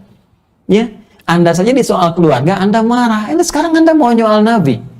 Ya pantas umat Islam marah semua. Sekarang Anda mau nyoal ulamanya. Anda mau nyoal ustadznya, pantas umatnya kemudian bergejolak. Ya, Anda mau nyoal ajarannya, pantas umat Islam yang bersih kemudian mengingatkan. Dan ingatan itu adalah tanda sayang, bukan benci. Aminu kama amanan nas. Ini tafsir ya, teman-teman, tafsir ya, bukan mengarah pada 1-2 hal tertentu, tidak. Ya, ini tolong sekali lagi, apa yang saya sampaikan ini gambaran umum dari tafsir. Ya, kalau Anda merasa ya saya tidak keberatan, saya tinggal mendoakan, mengarahkan, hanya tinggal bagaimana kita kembali kepada Allah Subhanahu wa taala. Biasanya kalau sudah bicara begini-begini nih, suka tiba-tiba tayangan kita mati gitu kan. Terus ada di jam, terus habis ini tiba-tiba yang baru tayang 1 jam 30 menit jadi 1 minggu gitu. Tapi ya kalau itu memang tugas nggak apa-apa. Ya kalau tugas nggak apa-apa. Ya, tapi yang saya katakan mau sampai kapan begitu? Saya nggak ada urusan dengan masalah-masalah dunia yang seperti itu. Hanya menyampaikan saja, alhamdulillah kalau diterima. Kalau belum bisa diterima ya semoga setidaknya ada bagian-bagian tertentu yang bisa mengingatkan pada jiwa kita untuk berubah sehingga ringan di hadapan Allah Subhanahu wa ta'ala. Kita lanjutkan ya. Baik, wal jannati wan nar, dan yakin bahwa ada konsekuensi dari perbuatan. Kalau baik bisa ke surga, kalau jelek bisa ke neraka. Ya, makanya gini, sering turunkan baca-baca ayat surga, sering turunkan. Kalau dulu bikin kurikulum ya, saya kadang-kadang suka seperti ini. Misalnya Anda mau kemana nih? Ke surga kan? Surganya kemana? Kan banyak surga ragamnya di Al-Quran. Ada surga Firdaus kan yang luas, ya, yang indah, luar biasa. Ada surga Aden kan? Nah, terus amalannya kan banyak bisa diturunkan. Misalnya ada surga untuk yang rajin tahajud, ada surga untuk yang senang puasa, kan? Ada surga untuk yang rajin infak, ada surga untuk ahli Quran, banyak. Ya, nah sekarang kenapa nggak Anda turunkan itu ke muka bumi jadi amalan? Misal, kebanyakan orang kalau ditanya mau ke surga mana, Firdaus. Kenapa nggak Anda turunkan tentang surga Firdaus? Ya, ulaika humul warithun alladzina yarithuna al-firdausa hum fiha khalidun. Ada para pewaris surga Firdaus sedang berpetualang di muka bumi. Ya, jadi ada calon ahli surga Firdaus disebut oleh Allah. Nah, mereka itu sedang beraktivitas di bumi. Nanti kalau selesai di bumi, kembali kepada Allah, tempatnya di surga Firdaus. Siapa mereka? Qad aflahal mu'minun. Surah ke-23. Ya, qad aflahal mu'minun, dari pembukanya dari ayat 1 sampai dengan ayat 9-nya. Qad aflahal mu'minun, kan? Sungguh bahagia, akan sukses, bahagia besar orang-orang beriman sejati itu. Alladzina hum fi sholatil khashi'un, yang salatnya khusyuk, yang zakatnya dikerjakan, meninggalkan perbuatan yang tidak bermanfaat. Alladzina hum 'anil lagwi mu'ridun, menjaga kehormatan dirinya. Wah, itu kumpulkan semua itu jadi kurikulum kehidupan. Makanya di dunianya itu terbatas itu aja, nggak usah capek-capek. Ya, misalnya pekerjaannya apa? Jadi guru. Ya udah, guru sholatnya dipelihara dengan khusyuk, jangan berbuat maksiat, itu kan, jangan berkata yang tidak pantas, perbuatan lago yang tak pantas tinggalkan, ya kan? Jangan berbuat yang menghinakan, ya, berbuat mesum, berkata-kata jorok, gitu kan? Li furujim hafidhun, menjaga kehormatan dirinya, jangan selingkuh, ya. Itu jaga itu aja. Apapun profesi kita, mau pedagang silakan, jangan berbuat yang tidak bermanfaat, jangan berbuat riba, jangan menipu, jangan menyuap. Jadi, jaga itu, dan sholat dengan benar. Jadi kurikulum. Kalau ingin jadi ahli Al-Quran, ya turunkan. Inilah surganya seperti ini. Kalau ingin nanti surga untuk orang yang rajin infak, ya cari harta. Jadi orang kaya, kaya sekalian, kebangetan kayanya, supaya bisa infak. Masya Allah, subuh pakai Mercy, ya. Oh, siang duhur pakai Lamborghini, asar pakai Ferrari, saya kan nggak apa-apa. Ya, tapi saat bersamaan, masya Allah, bisa sedekah masjid ini, silahkan nih Pak Jero buat ambulan nih. Misal ya, oh ini Alphard buat ambulan, misalnya, ya misal gitu kan. Yang mau nggak apa-apa, silakan aja kan. Ya. Sultan bebas gitu kan, tapi sultan yang bagaimana gitu kan? Sultan, ada sultan yang saleh, ada sultan yang salah, yang seperti apa yang kira-kira bisa diridhai oleh Allah Subhanahu wa taala. Ini kalau cuma suneo aja suka nengokin orang, ya kan repot, suka nengokin orang, ya diri sendiri nggak beramal, suneo, ya. Baik. Nah, kalau yakin ada itu turunkan. Neraka juga penting. Neraka, keluarkan coba tentang neraka, konsep neraka, supaya kita bisa mempersiapkan untuk menghindarinya. Ya, jadi ancaman kalau tiap hari ditampakkan, coba Anda deh ya. Gini, misalnya pasal-pasal tentang perbuatan buruk tuh di hukum positif keluarkan. Ya, misal terus dipublikasikan di media sosial, di apa, yang korupsi hukuman mati itu, wah, begitu mau korupsi itu gak akan mungkin dikerjakan, kan terhambat. Ya sama, narkotik sedikit, tembak di tempat misalnya, kan hukuman mati, sama aja. Pasti orang berpikir dua kali, nggak mungkin. Neraka juga begitu. Begitu dihadirkan, hati-hati. Nih, makanya banyak ayat di Quran berbicara tentang dahsyat neraka. Wailul lil mutaffifin, celaka bagi orang curang. Ini nerakanya yang ini. Ya, wailul likulli humazatil lumazah, celaka bagi orang yang selalu mencela, bikin hoax, ya, bikin ribut. Ya, memanipulasi sesuatu, terus orientasinya alladzi jama'a mala wa addadah, karena orientasi dunia, ngumpulin harta, takut kehilangan harta, nyoal orang lain, takut kehilangan kedudukan, nyoal orang lain. Ya, yahsabu anna mala wa akhladah, seakan-akan nih dengan harta, dengan duit banyak bisa membuat dirinya kekal, dirinya hebat. Kalla la yumbadanna fil khatamah. Kamu nggak tahu ya, ente itu akan meninggal, akan wafat, diintai kamu. Ya, semua khatamah, ma adraka mal khatamah. Tahu nggak apa itu khatamah? Narullahil muqadah. neraka yang akan membakar, allati tattali'u 'alal afidah, bakarnya sampai ke hati. Fuad itu tempat berpikir, hati tempat berpikir. Jadi fi amadi mumaddada, jadi nanti diikatnya begini. Kalau ada orang orientasinya dunia hanya untuk cari harta, kumpulin, cari kedudukan macam-macam dan merusak dengan itu semua, maka nanti disiksanya, diintainya. Kalau dia nggak tobat, nanti di nerakanya diikat tuh. Diikat. Cara dibakarnya di mana? Dari pelan-pelan dari bawah tuh, dari jemari paling bawah naik ke atas terus sampai ke otak paling dalamnya namanya fuad yang merencanakan. Seakan-akan Allah menghinakannya dengan berkata begini, apa sih isi otakmu ini? Duit aja, duit aja, duit, kedudukan, merusak lagi, hancurin lagi. Hah? Itu sampai demikian. Jadi kalau kita keluarkan itu, jadi pejabat tuliskan di meja tuh. Ya, jadi pengusaha tuliskan, direktur tuliskan. Nih. Korupsi, nerakanya ini. Tuliskan. Berbuat curang, nerakanya ini. Wafat kamu saat itu. Itu kalau kita coba biasakan begitu, iman, yakin dengan benar, insya Allah terjaga kehidupan. Ini yang dimaksudkan di sini. Wal jannati wan nar wa ghairi dzalika mimma akhbarul mu'minina bihi wa anhu. Dan demikian perkara-perkara iman yang lain. Jadi Allah menuntut, beriman dong kalian seperti orang-orang yang lain beriman. Ya kan? Buktikan lewat amal saleh, takutlah kalau berbuat maksiat, muaranya begini, dan berbahagialah kalau berbuat baik, muaranya segala keistimewaan termasuk surganya. Wa ati'u Allah wa rasulahu fi imtithalil awamir wa tarki az-zawajir. Dan taatlah kepada Allah ya dan Rasulnya dengan menunaikan, mengerjakan semua perintah yang meninggalkan segala larangan-larangan. Jadi ketika difirmankan wa idza qila lahum aminu kama amanan nas, yang dimaksudkan adalah kita berdakwah kepada mereka dengan meminta mereka untuk kembali. Allah memberikan penjelasan dengan sayang Allah bahkan kepada golongan munafik tetap menjadi objek dakwahi. Diingatkan, ayo balik lagi, taat pada hukum Allah, nggak ada ruginya kok, tuh kan? Hati-hati ya, berbuatlah baik, tinggalkan yang jelek-jelek ini. Untuk apa dipertahankan keburukan? Tidak membawa nama setelah wafat, tapi membawa kenistaan bahkan sampai berpulang kepada Allah Subhanahu wa taala. Qalu, ini yang komplikasi nih, yang saya kotakin tuh, ya. Makanya saya kasihkan kotak dan kosong. Kotak kosong selalu bermasalah gitu kan? Ya, itu karena memang banyak polemiknya. Ya. Qalu anu'minu kama amana sufaha yu'nuna la'anahumullah. Orang munafik itu yang dilaknat oleh Allah Subhanahu wa taala, mereka berkata, mereka maksudkan ashab Rasulullah sallallahu alaihi wasallam radhiyallahu taala anhum. Jadi mereka mengolok-olok sahabat-sahabat Nabi. Ya.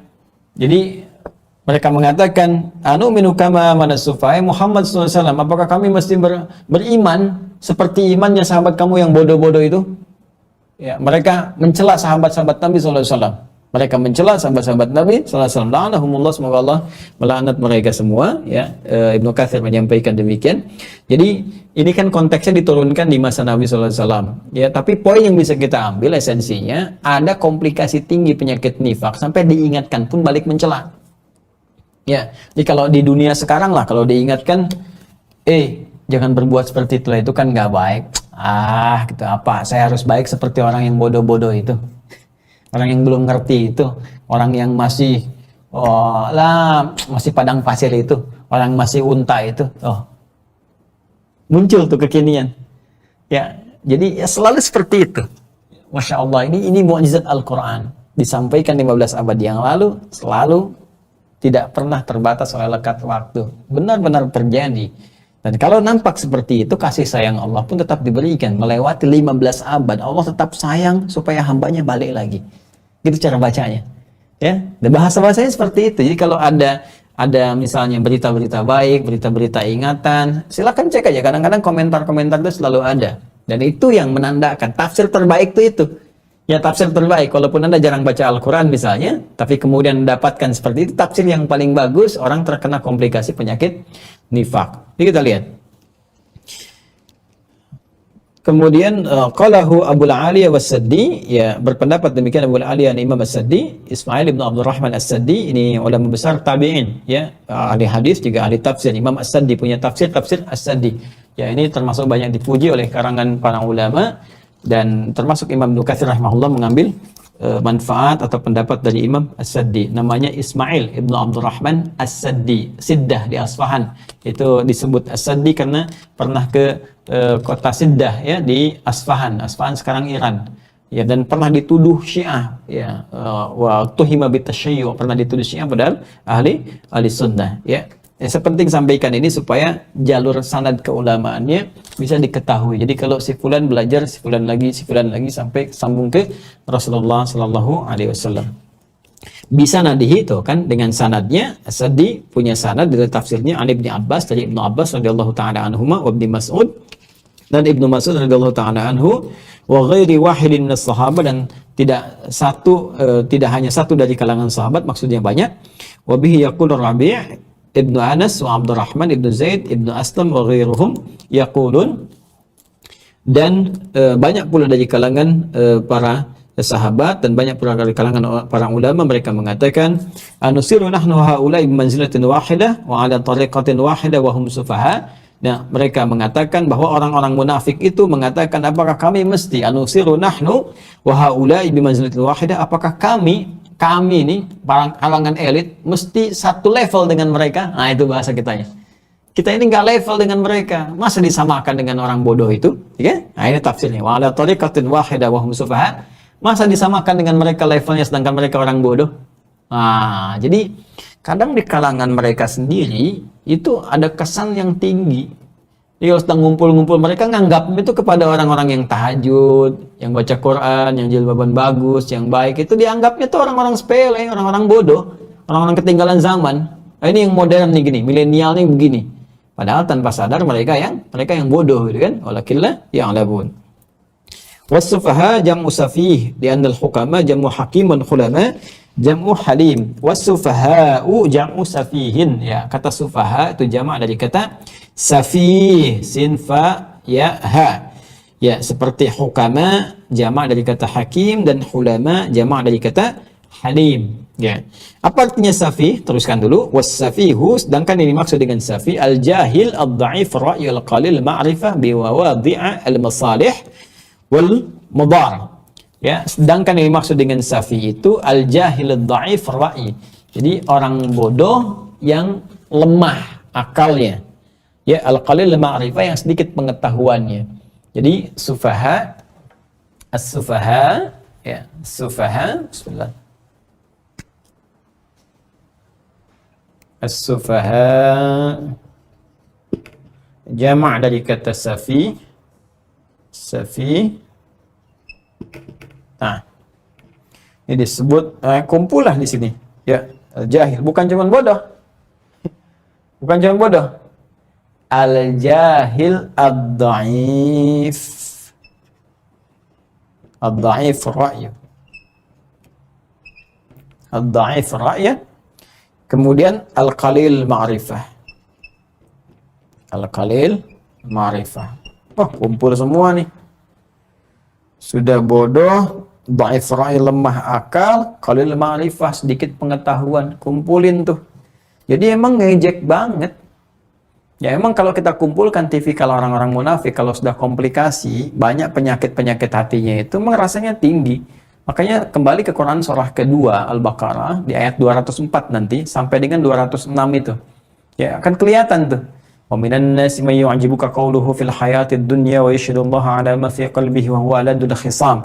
Wa idza tawalla sa'a fil ardi liyufsida fiha wa yuhlikal hartha wan nasl wallahu la yuhibbul fasad. Wa idza qila lahu ittaqillaha akhadhathu al-'izzah. Ya, kalau diingatkan kepada yang baik, muncul izzah.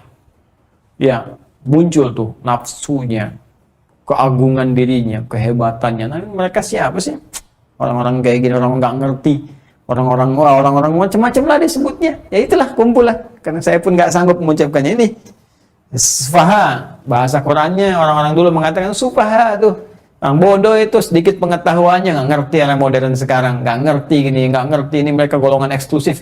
Oh, golongan bahkan sekarang framingnya dibawa, dipropagandakan. Nih golongan ekstrim, golongan fundamental, golongan macam-macam. Padahal mereka sendiri yang tipis pengetahuan agamanya. Ya, kita menolak segala bentuk kekerasan. Ingat itu ya. Kita menolak segala bentuk kekerasan. Penting, segala bentuk. Karena kekerasan itu bisa beragam bentuk. kekerasan fisik, ya. Awas, dengan fisikal, dengan kaki, dengan tangan itu kekerasan. Kekerasan verbal dengan lisan. Hati-hati dengan lisan, mencela, mengolok-olok, ya. Apalagi mencela dalam konteks yang luas. Ibu Anda, istri Anda dicela, Anda marah. Ya, Nabi kami dicela, ya kami marah. Ya, kami mencintai Rasul lebih daripada diri kami, lebih daripada orang tua kami. Ya, Anda mencintai istri Anda, kami mencintai Nabi kami lebih daripada istri kami, lebih daripada ibunda kami, ayahanda kami. Kami, ibu kami dicela saja, kami marah. Apalagi Nabi kami. Jelas ya?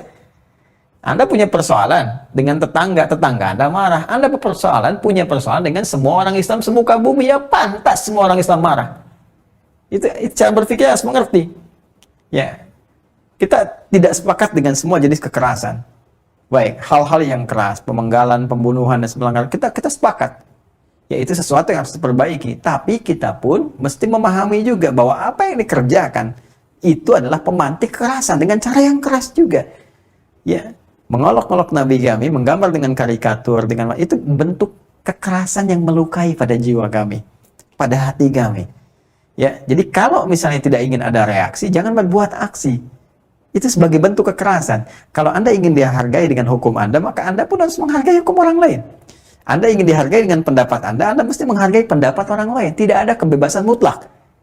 Anda tidak boleh katakan di sini bebas melakukan perbuatan begini. Ya, Anda pun harus mengerti bahwa di tempat lain tidak bebas. Bagi sementara orang itu tidak bebas. Itu bentuk kekerasan. Itu bentuk penghinaan. Ya, tidak semua hukum dibuat berdasarkan keinginan Anda, tapi dibuat berdasarkan satu kompromi sehingga dengan itu ada rasa saling menghormati. Itu poin-poinnya teman-teman sekalian. Mohon maaf kalau sedikit kita melompat, tapi untuk menegaskan dan membangun logika, ya, supaya bisa memahami sehingga bisa mengenal Islam dengan lebih jauh. Tapi saya selalu mengajak kepada nilai-nilai kebaikan. Idfa' billati hiya ahsan. Coba ajak dengan nilai-nilai yang baik. Pahamkan dengan argumentasi, kemudian jawab dengan akhlak. Ya. Jadi kalau misalnya, taruhlah sekarang kasus di Perancis misalnya kan masih marak saja statement dibangun. Ya, kita perlakukan orang Perancis ini dengan baik.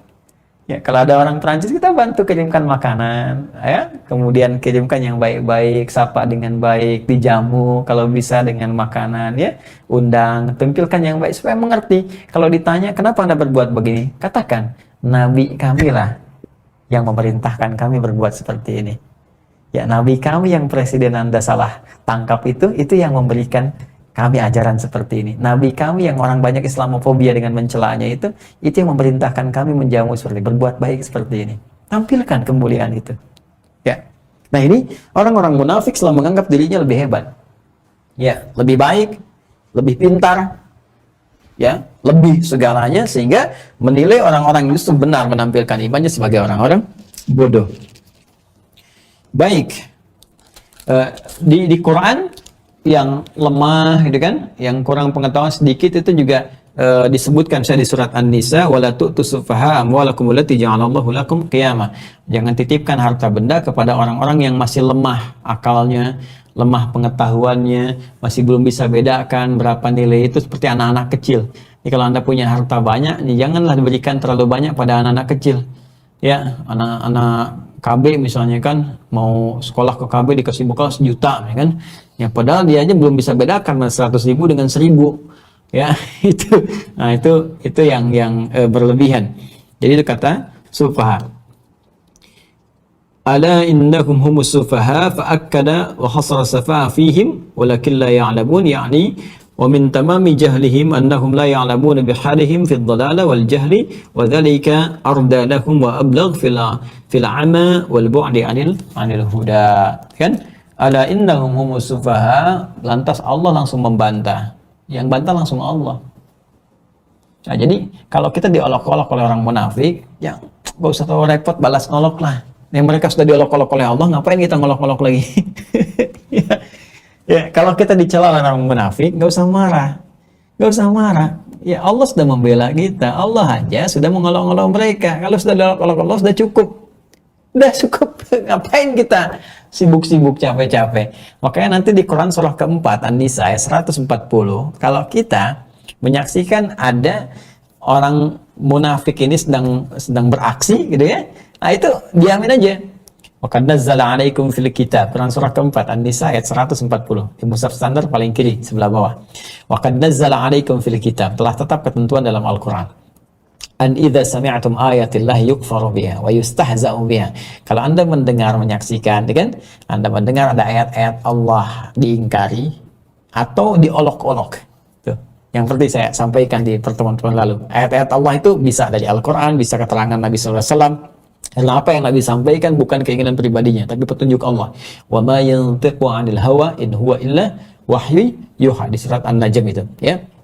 Jadi ya, itulah seperti syariat, orang mau sholat diolok-olok, orang mau menghafal Quran diolok-olok, orang mau berjilbab diolok-olok, dan sebagainya, bisa, gitu kan? Nah, maka apa yang kita lakukan? Fala taq'udu ma'ahum. Jangan sertai, sudah selesai. Jangan sertai mereka. Ya, qa'ada itu maknanya luas. Ya, kalau serta itu bukan dalam arti serta dengan mereka saja. Misalnya, ya sudah, tinggalkan aja. Ya, ceramah jangan didengar, buku-bukunya yang ditulis jangan dibaca, ya, produknya nggak usah dikonsumsi, tinggalin aja pokoknya. Ya, di TV matiin aja, dilihat sampai mereka sadar apa tujuan utama itu, hatta yakhudu fi haditsin ghairi. Ya, sampai mereka sadar mereka salah dan mau berpindah topik, ya. Mau kembali, itu yang lebih bagus. Innakum idzam mithluhum. Kalau disertai, diikutin, lama-lama diikutin kajiannya, diikutin bacaannya buku, bahkan difasilitasi. Itu yang aneh tuh. Adik-adikku mahasiswa di kampus-kampus, kalau ada yang nyeleneh, apalagi kalau itu dosen atau siapapun, nggak usah ditanggapin. Ya, apalagi difasilitasin. Ya, mohon maaf, dibikin seminar, stadium general, nggak usah. Tinggalin aja sampai dia sadar bahwa itu keliru. Ya, kalau diikutin, innakum idzam mithlum, lama-lama nanti kalian seperti mereka. Ya, lama-lama aneh juga. Semua agama sama, menuju pada Tuhan yang sama, cuman caranya beda-beda. Tuh. Kan agama baru tuh, aneh tuh. Kalau ada dosen bilang begitu, bilang aja, Pak, boleh nggak kalau Bapak meninggal kami bakar aja, kan semua agama sama. Jadi kami samakan Bapak dengan yang di Hindu misalnya. Bapak mengaku Islam tapi mengatakan semua agama sama, nanti Bapak ya kami ikutkan aja ke Ngaben, bisa nggak Pak? Kan semua agama sama. Kamu ya, tiba-tiba ya alasannya banyak. Artinya dia sendiri hatinya tidak bisa mengatakan demikian, hatinya mengingkari. Homoseksual itu adalah fitrah bagi kehidupan. Fitrah dari mana, Joni? Ya, buktinya anak Anda aja ya nggak mau jadi homo. Buktinya Anda aja bukan homo. Ya, coba Anda yang bilang begitu, homo itu fitrah. Saya mau tanya, Anda jadi homo, ridho nggak istri Anda? Coba pulang ke rumah, Mama, diusir Anda, nggak boleh masuk. Ya, atau Anda yang perempuan, lesbian itu bagian dari fitrah kehidupan. Saya pengen tahu jadi lesbian Anda, katakan pada suami Anda. Boleh hari ini, Mama jadi lesbi. Tendang Anda dari rumah. Ya, jadi jujurlah pada diri Anda sendiri. Hati Anda aja tidak menyetujui itu. Hati Anda mengingkari. Pertanyaannya, siapa yang membuat Anda begitu? Ada apa di balik udang? Gitu kan? Ya, apa yang Anda dapatkan? Dunia semata. Meninggal, mati Anda. Begitu wafat, selesai, nggak dapat apa-apa. Tuh, hadapi tuh malaikat penjaga kubur. Ya. Nah, jadi teman-teman sekalian, mohon izin ya, mohon maaf ya, hati-hatilah dalam hidup itu. Kadang-kadang akal kita itu cerdas, tapi kecerdasan itu jadi terhambat karena keserakahan diri, karena nafsu aja. Ya, sederhana. Kalau pengen mengelola itu dengan baik, ikuti aja kata Quran. Ya, kita itu diciptakan dengan cerdas, jangan jadi orang bodoh. Ya, awas ya. Ingat loh, pintar itu anugerah. Bodoh itu pilihan. Bikin status tuh. Pintar itu anugerah. Kita tuh dianugerahi kepintaran. Cuma bodoh itu pilihan. Jadi kalau ada yang beli bodoh, itu pilihan dirinya sendiri. Ya, sudah Allah tetapkan pintar, kenapa pilih bodoh? Nanti kita akan lihat nih. Ada setelahnya nanti di ayat berikutnya ada hal-hal yang sangat indah. Bahkan menunjukkan di Al-Quran tentang klasifikasi manusia dari tingkat kebodohan. Ya, ada yang bodoh dan sadar dirinya bodoh, maka ini berpeluang untuk kembali. Ada yang bodoh, cuman nggak sadar dirinya bodoh. Ini persoalan. Sekarang ada yang lebih kompleks. Dia bodoh, nggak sadar dirinya bodoh, dan ngajak orang lain bodoh. Itu cuman terjadi zaman sekarang. Nanti kita akan lihat. Ya, kita akan lihat kapan itu saat masuk kepada ayat berikutnya di pertemuan yang akan datang insya Allah. Jadi sekarang kita mengoreksi diri sendiri dulu. Ada nggak nih penyakit-penyakit ini? Coba cek maksiatnya, maksiat jari, maksiat mata, maksiat lisan, maksiat telinga, sampai ke ujung kaki. Ya, cek dulu. Karena jangan-jangan kita nuduh banyak orang ternyata nggak sadar. Ternyata pikiran kita pun sedang bermaksiat. Ya, pikiran kita sedang bermaksiat. Ayo, jangan-jangan saya sebutkan sedang mikirin orang kan? Tuh, itu belum tentu benar gitu. Tuduh diri kita dulu. Nafsu kita, tuduh dulu, lihat dulu, tunjuk dulu. Ya, tunjuk dan dudukan dengan teduh. Itulah tuduh. Tunjuk dan dudukan dengan teduh nafsu kita, ya. Nah, setelah itu kita pikirkan, koreksi diri dengan baik, dan mudah-mudahan Allah memberikan taufik kepada kita untuk berubah. Nah, teman-teman sekalian, ini yang kita bahas di pertemuan malam hari ini. Insya Allah pekan depan kita akan masuki ke ayat 14 dan seterusnya. Ini masih di golongan ketiga. Ini golongan ketiga ini kompleks karena itu ayatnya lebih banyak daripada golongan dua pertama. Tapi ketahuilah bahwa ini baru muqaddimah, karena nanti detailnya ada di ayat-ayat selanjutnya. Ya, bersabar, nikmati Al-Quran seperti hidangan yang sangat indah. Nanti kalau kita insya Allah sambil menghafal, belajar, nanti semakin semakin merasakan kenikmatan. Al-Quran itu luar biasa. Ya, luar biasa. Semakin kita ingin belajar, semakin dalam, semakin terus pengen kita mendapatkan banyak anugerah yang kita bisa raih. Itu izinkan kami menyampaikan informasi. Yang pertama, Alhamdulillah, thumma alhamdulillah, bersyukur pada Allah Subhanahu wa Ta'ala bahwa informasi yang didapatkan khususnya terkait dengan program STUAH, Sekolah Terbuka Usahakan Al-Quran Hafal, yang dikomandoi oleh teman-teman di divisi ILC ATC Learning Center. Alhamdulillah, bahkan per pekan kemarin itu setorannya terakumulasi di 30.000. Masya Allah, 30.000 setoran sudah masuk. Ini mudah-mudahan jadi tanda kebaikan. Ya Allah, ada ahli Quran baru di Indonesia. Mudah-mudahan kita termasuk bagian di dalamnya. Mudah-mudahan berganti tahun, insya Allah status kita dinaikkan oleh Allah sebagai bagian dari ahli Al-Quran. Bahkan kami menerima informasi ada satu keluarganya, di satu keluarga itu bagian sedang menghafal Al-Quran, ya dalam kondisi dia sedang menghafal, mau setoran, qadarullah kemudian ibu mertuanya atau ibunya ya, yang saya dapat info itu meninggal dunia. Ya, dan itu sudah terkait dengan ajalnya. Namun demikian, berbahagialah bagi anak beliau. Mudah-mudahan apa yang diniatkan dengan hafalan Qurannya mengantarkan pahala-pahala baik untuk orang tua di kemudian hari, bisa memberikan mahkota dengan tangannya. Ya Allah, mudah-mudahan diberikan kesempatan ya Rabb, mudah-mudahan digolongkan kita ke dalam golongan tersebut. Alhamdulillah, saya bersyukur kepada Allah Subhanahu wa Ta'ala. Silahkan ditunggu, mudah-mudahan pekan ini kita akan zoom kembali ya, melanjutkan materi kita, ingin mengecek, dan mohon izin nanti kalau tiba-tiba teman-teman ditelepon, saya hubungi misalnya untuk mengecek hafalan atau setoran, dia siap-siap dalam kondisi itu, mudah-mudahan baik ya. Kemudian yang kedua, bagi teman-teman, karena ada banyak pertanyaan juga, bahkan waiting listnya saya lihat sudah mulai di atas 1.000 yang menanyakan apakah masih terbuka. Selalu terbuka, dan bersyukur pada Allah, alhamdulillah gerakan yang saya sampaikan kemarin untuk pengadaan berikutnya, kita akan adakan kembali paket teman-teman yang STUAH ya, itu kurang lebih 5.000 lah kita adakan kembali. Alhamdulillah dalam sepekan ini ada kuota untuk 1.000 ya, kurang lebih kita akan bagikan gratis ya, insya Allah. Jadi saya sedang berusaha mengadakan kembali paketnya sama mushafnya, kemudian buku-buku penyertanya dan semuanya kita satukan seperti yang gelombang pertama dapat. Insya Allah, alhamdulillah sampai dengan pekan ini ada 1.000 yang sudah bisa kita siapkan. Kita akan bagikan nanti insya Allah dilihat di UAH Corner ya, mulai besok nanti kita bisa sajikan. Termasuk nanti ada buku-buku ya, saya lihat di beberapa situs online tuh, Masya Allah buku saya ada yang jual 450.000, 350. Untuk apa? Anda bisa dapat gratis ya, kalau Anda dekat Bekasi datang aja ke kantor Quantum Ahyar Institute, sepanjang stoknya ada kami berikan ya. Nanti di UAH Corner akan muncul lagi. Saya tuh gini tipikalnya, kalau kita bisa dengan izin Allah saya titipkan rezeki sendiri, kita akan cetak bagikan. Kalau memang ada amalan bersama, saya akan sampaikan yang kira-kira pahalanya banyak atau kita bisa selesaikan bersama, saya sampaikan. Kalau udah selesai, ya saya sampaikan selesai. Ya, ini target kita kurang lebih 5.000, kita baru dapat 1.000 dan besok kita akan coba mulai buka. Nah, saya prioritas nanti akan coba saya berikan juga ke anak-anak sekolah supaya sekolah ramai menghafal Quran, mahasiswa-mahasiswa juga demikian.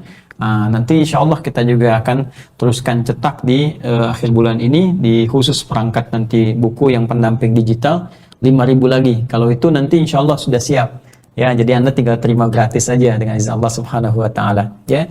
Baik, jadi kalau teman-teman masih mau support juga boleh, nanti kita adakan mudah-mudahan sampai cukup 5.000 nanti kurang lebih, ya.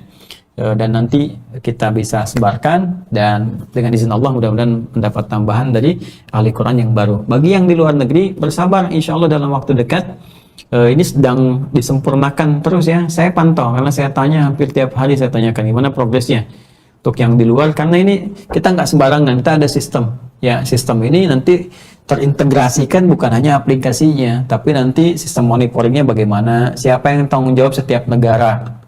Alhamdulillah kalau di Indonesia sudah 34 provinsi, negara ini ada 19 yang telah mendaftar, 5 yang sudah mulai menyiapkan sistem, ya. Jadi nanti dari sini kita siapkan panduannya dari Indonesia. Jadi nanti ada aplikasinya yang monitor tanggung jawab siapa. Misal, ini yang tanggung jawab nanti di Amerika, ini tanggung jawab di Jepang, ini yang di Korea, ini yang di New Zealand, ini yang di Inggris, ya kan? Nah, ini nanti beberapa ini sudah ada PIC-nya, ya, person in charge-nya. Nanti itu gampang untuk kita kontrolnya. Ya, teman-teman nanti tinggal nyiapkan dulu aja yang di luar, ya. Komunitasnya ini yang terhubung dengan saya, yang di Amerika dekat dengan Kanada, kan, ada yang di Taiwan, ada yang di Hong Kong, termasuk yang di Timur Tengah, ya. Saya lihat ada yang di Saudi, Uni Emirat Arab, juga yang tetangga dekat di Malaysia dan seterusnya, ya, Brunei Darussalam. Silahkan Anda buat komunitasnya saja dulu sambil ditunggu. Nanti insya Allah begitu ada kita siapkan, dan mudah-mudahan juga buku pendampingnya juga saya siapkan. Nanti kalau ada teman-teman yang kesini, kalau bawa buku kan lebih mudah daripada bawa ini. Ya, saya akan cetakkan 5.000, insya Allah, ya, insya Allah cetakan itu gratis. Ya, jadi teman-teman siap-siap aja, tinggal menyiapkan diri dekat dengan Allah. Nanti kalaupun ada hal-hal tertentu yang kita bersama-sama membiayai, saya akan infokan. Ya, tapi kalau masih bisa kita tangani, kita akan teruskan untuk kita tangani, ya. Kalau untuk pengadaan yang paket 5.000 tadi, teman-teman masih bisa terlibat, silahkan saja.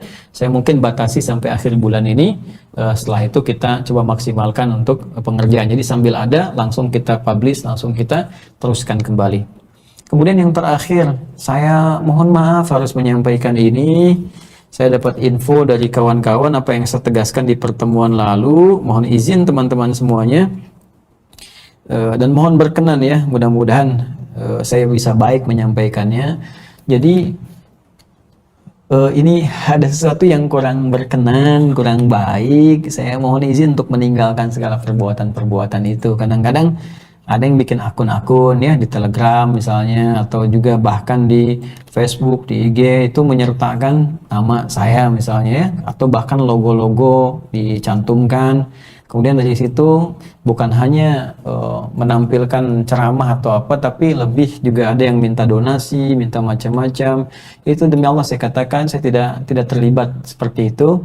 Jadi kalau teman-teman yang terhubung silakan di platform kami saja, Quantum Akhir Institute, ada UH Corner, ya, ada websitenya, terus akunnya jelas di situ, dan itu memang saya pisahkan. Kalaupun memang nanti ada semacam misalnya donasi untuk pekerjaan tertentu yang memang ada, tabiat saya selalu pisahkan.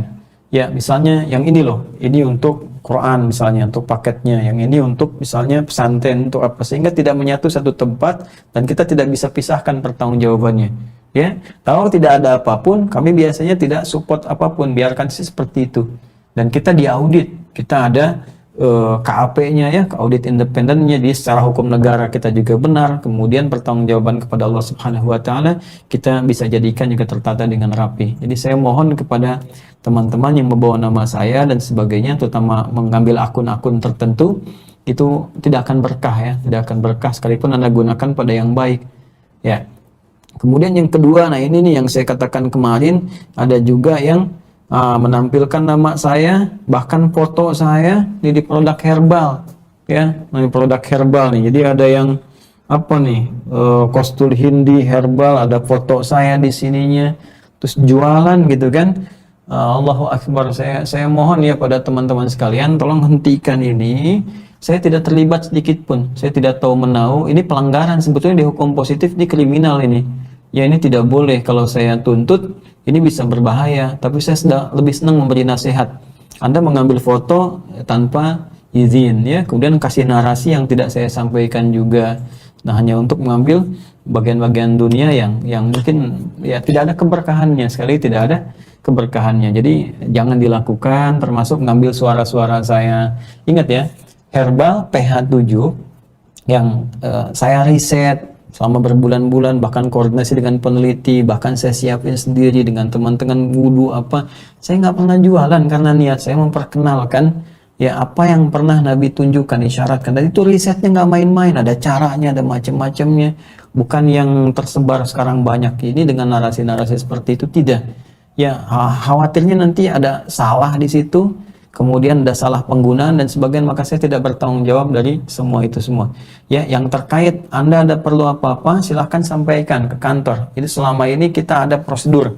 Ya, kalau misalnya yang ada COVID itu tes swabnya mana, terus CT-nya berapa, nanti kita kadar ngasihnya berapa dan sebagainya. Alhamdulillah semua yang berjalan dengan ridha Allah Subhanahu wa taala berjalan dengan baik. Ya, nanti kalau sudah selesai semua prosesnya, kita mungkin bisa publiskan, sampaikan, kita berikan pada negara, silakan. Saya tidak punya kecenderungan untuk masalah-masalah materi gitu kan. Yang penting bisa berkontribusi pada negara, pada bangsa, memperkenalkan lo dari Islam, kita punya kontribusi seperti ini dan benar dilakukannya kan. Dan itu hemat gitu kan. Nah, alhamdulillah kalau itu berhasil cukup baik. Nah, cuma dalam proses ini kalaupun Anda memerlukan, kita ada stok, kita berikan cuma-cuma gratis kok. Kita kasih petunjuknya dan sebagainya. Kita nggak pernah jualan. Bagi kalau udah jualan dengan harga macam-macam, saya tidak pernah terkait dengan itu dan tidak pernah berkoordinasi dengan kami. Ya, itu barangkali yang saya sampaikan teman-teman. Saya mohon maaf ya kalau saya harus menyampaikan hal seperti ini karena memang menurut saya itu perlu diluruskan dan mohon tidak juga tersinggung bagi teman-teman yang proses seperti ini karena saya pun tidak memproses hukum dan sebagainya, hanya memberikan nasihat supaya berkah. Ya, Anda mengerjakan harap-harap baik tapi nggak ada berkahnya kan jadi masalah juga gitu.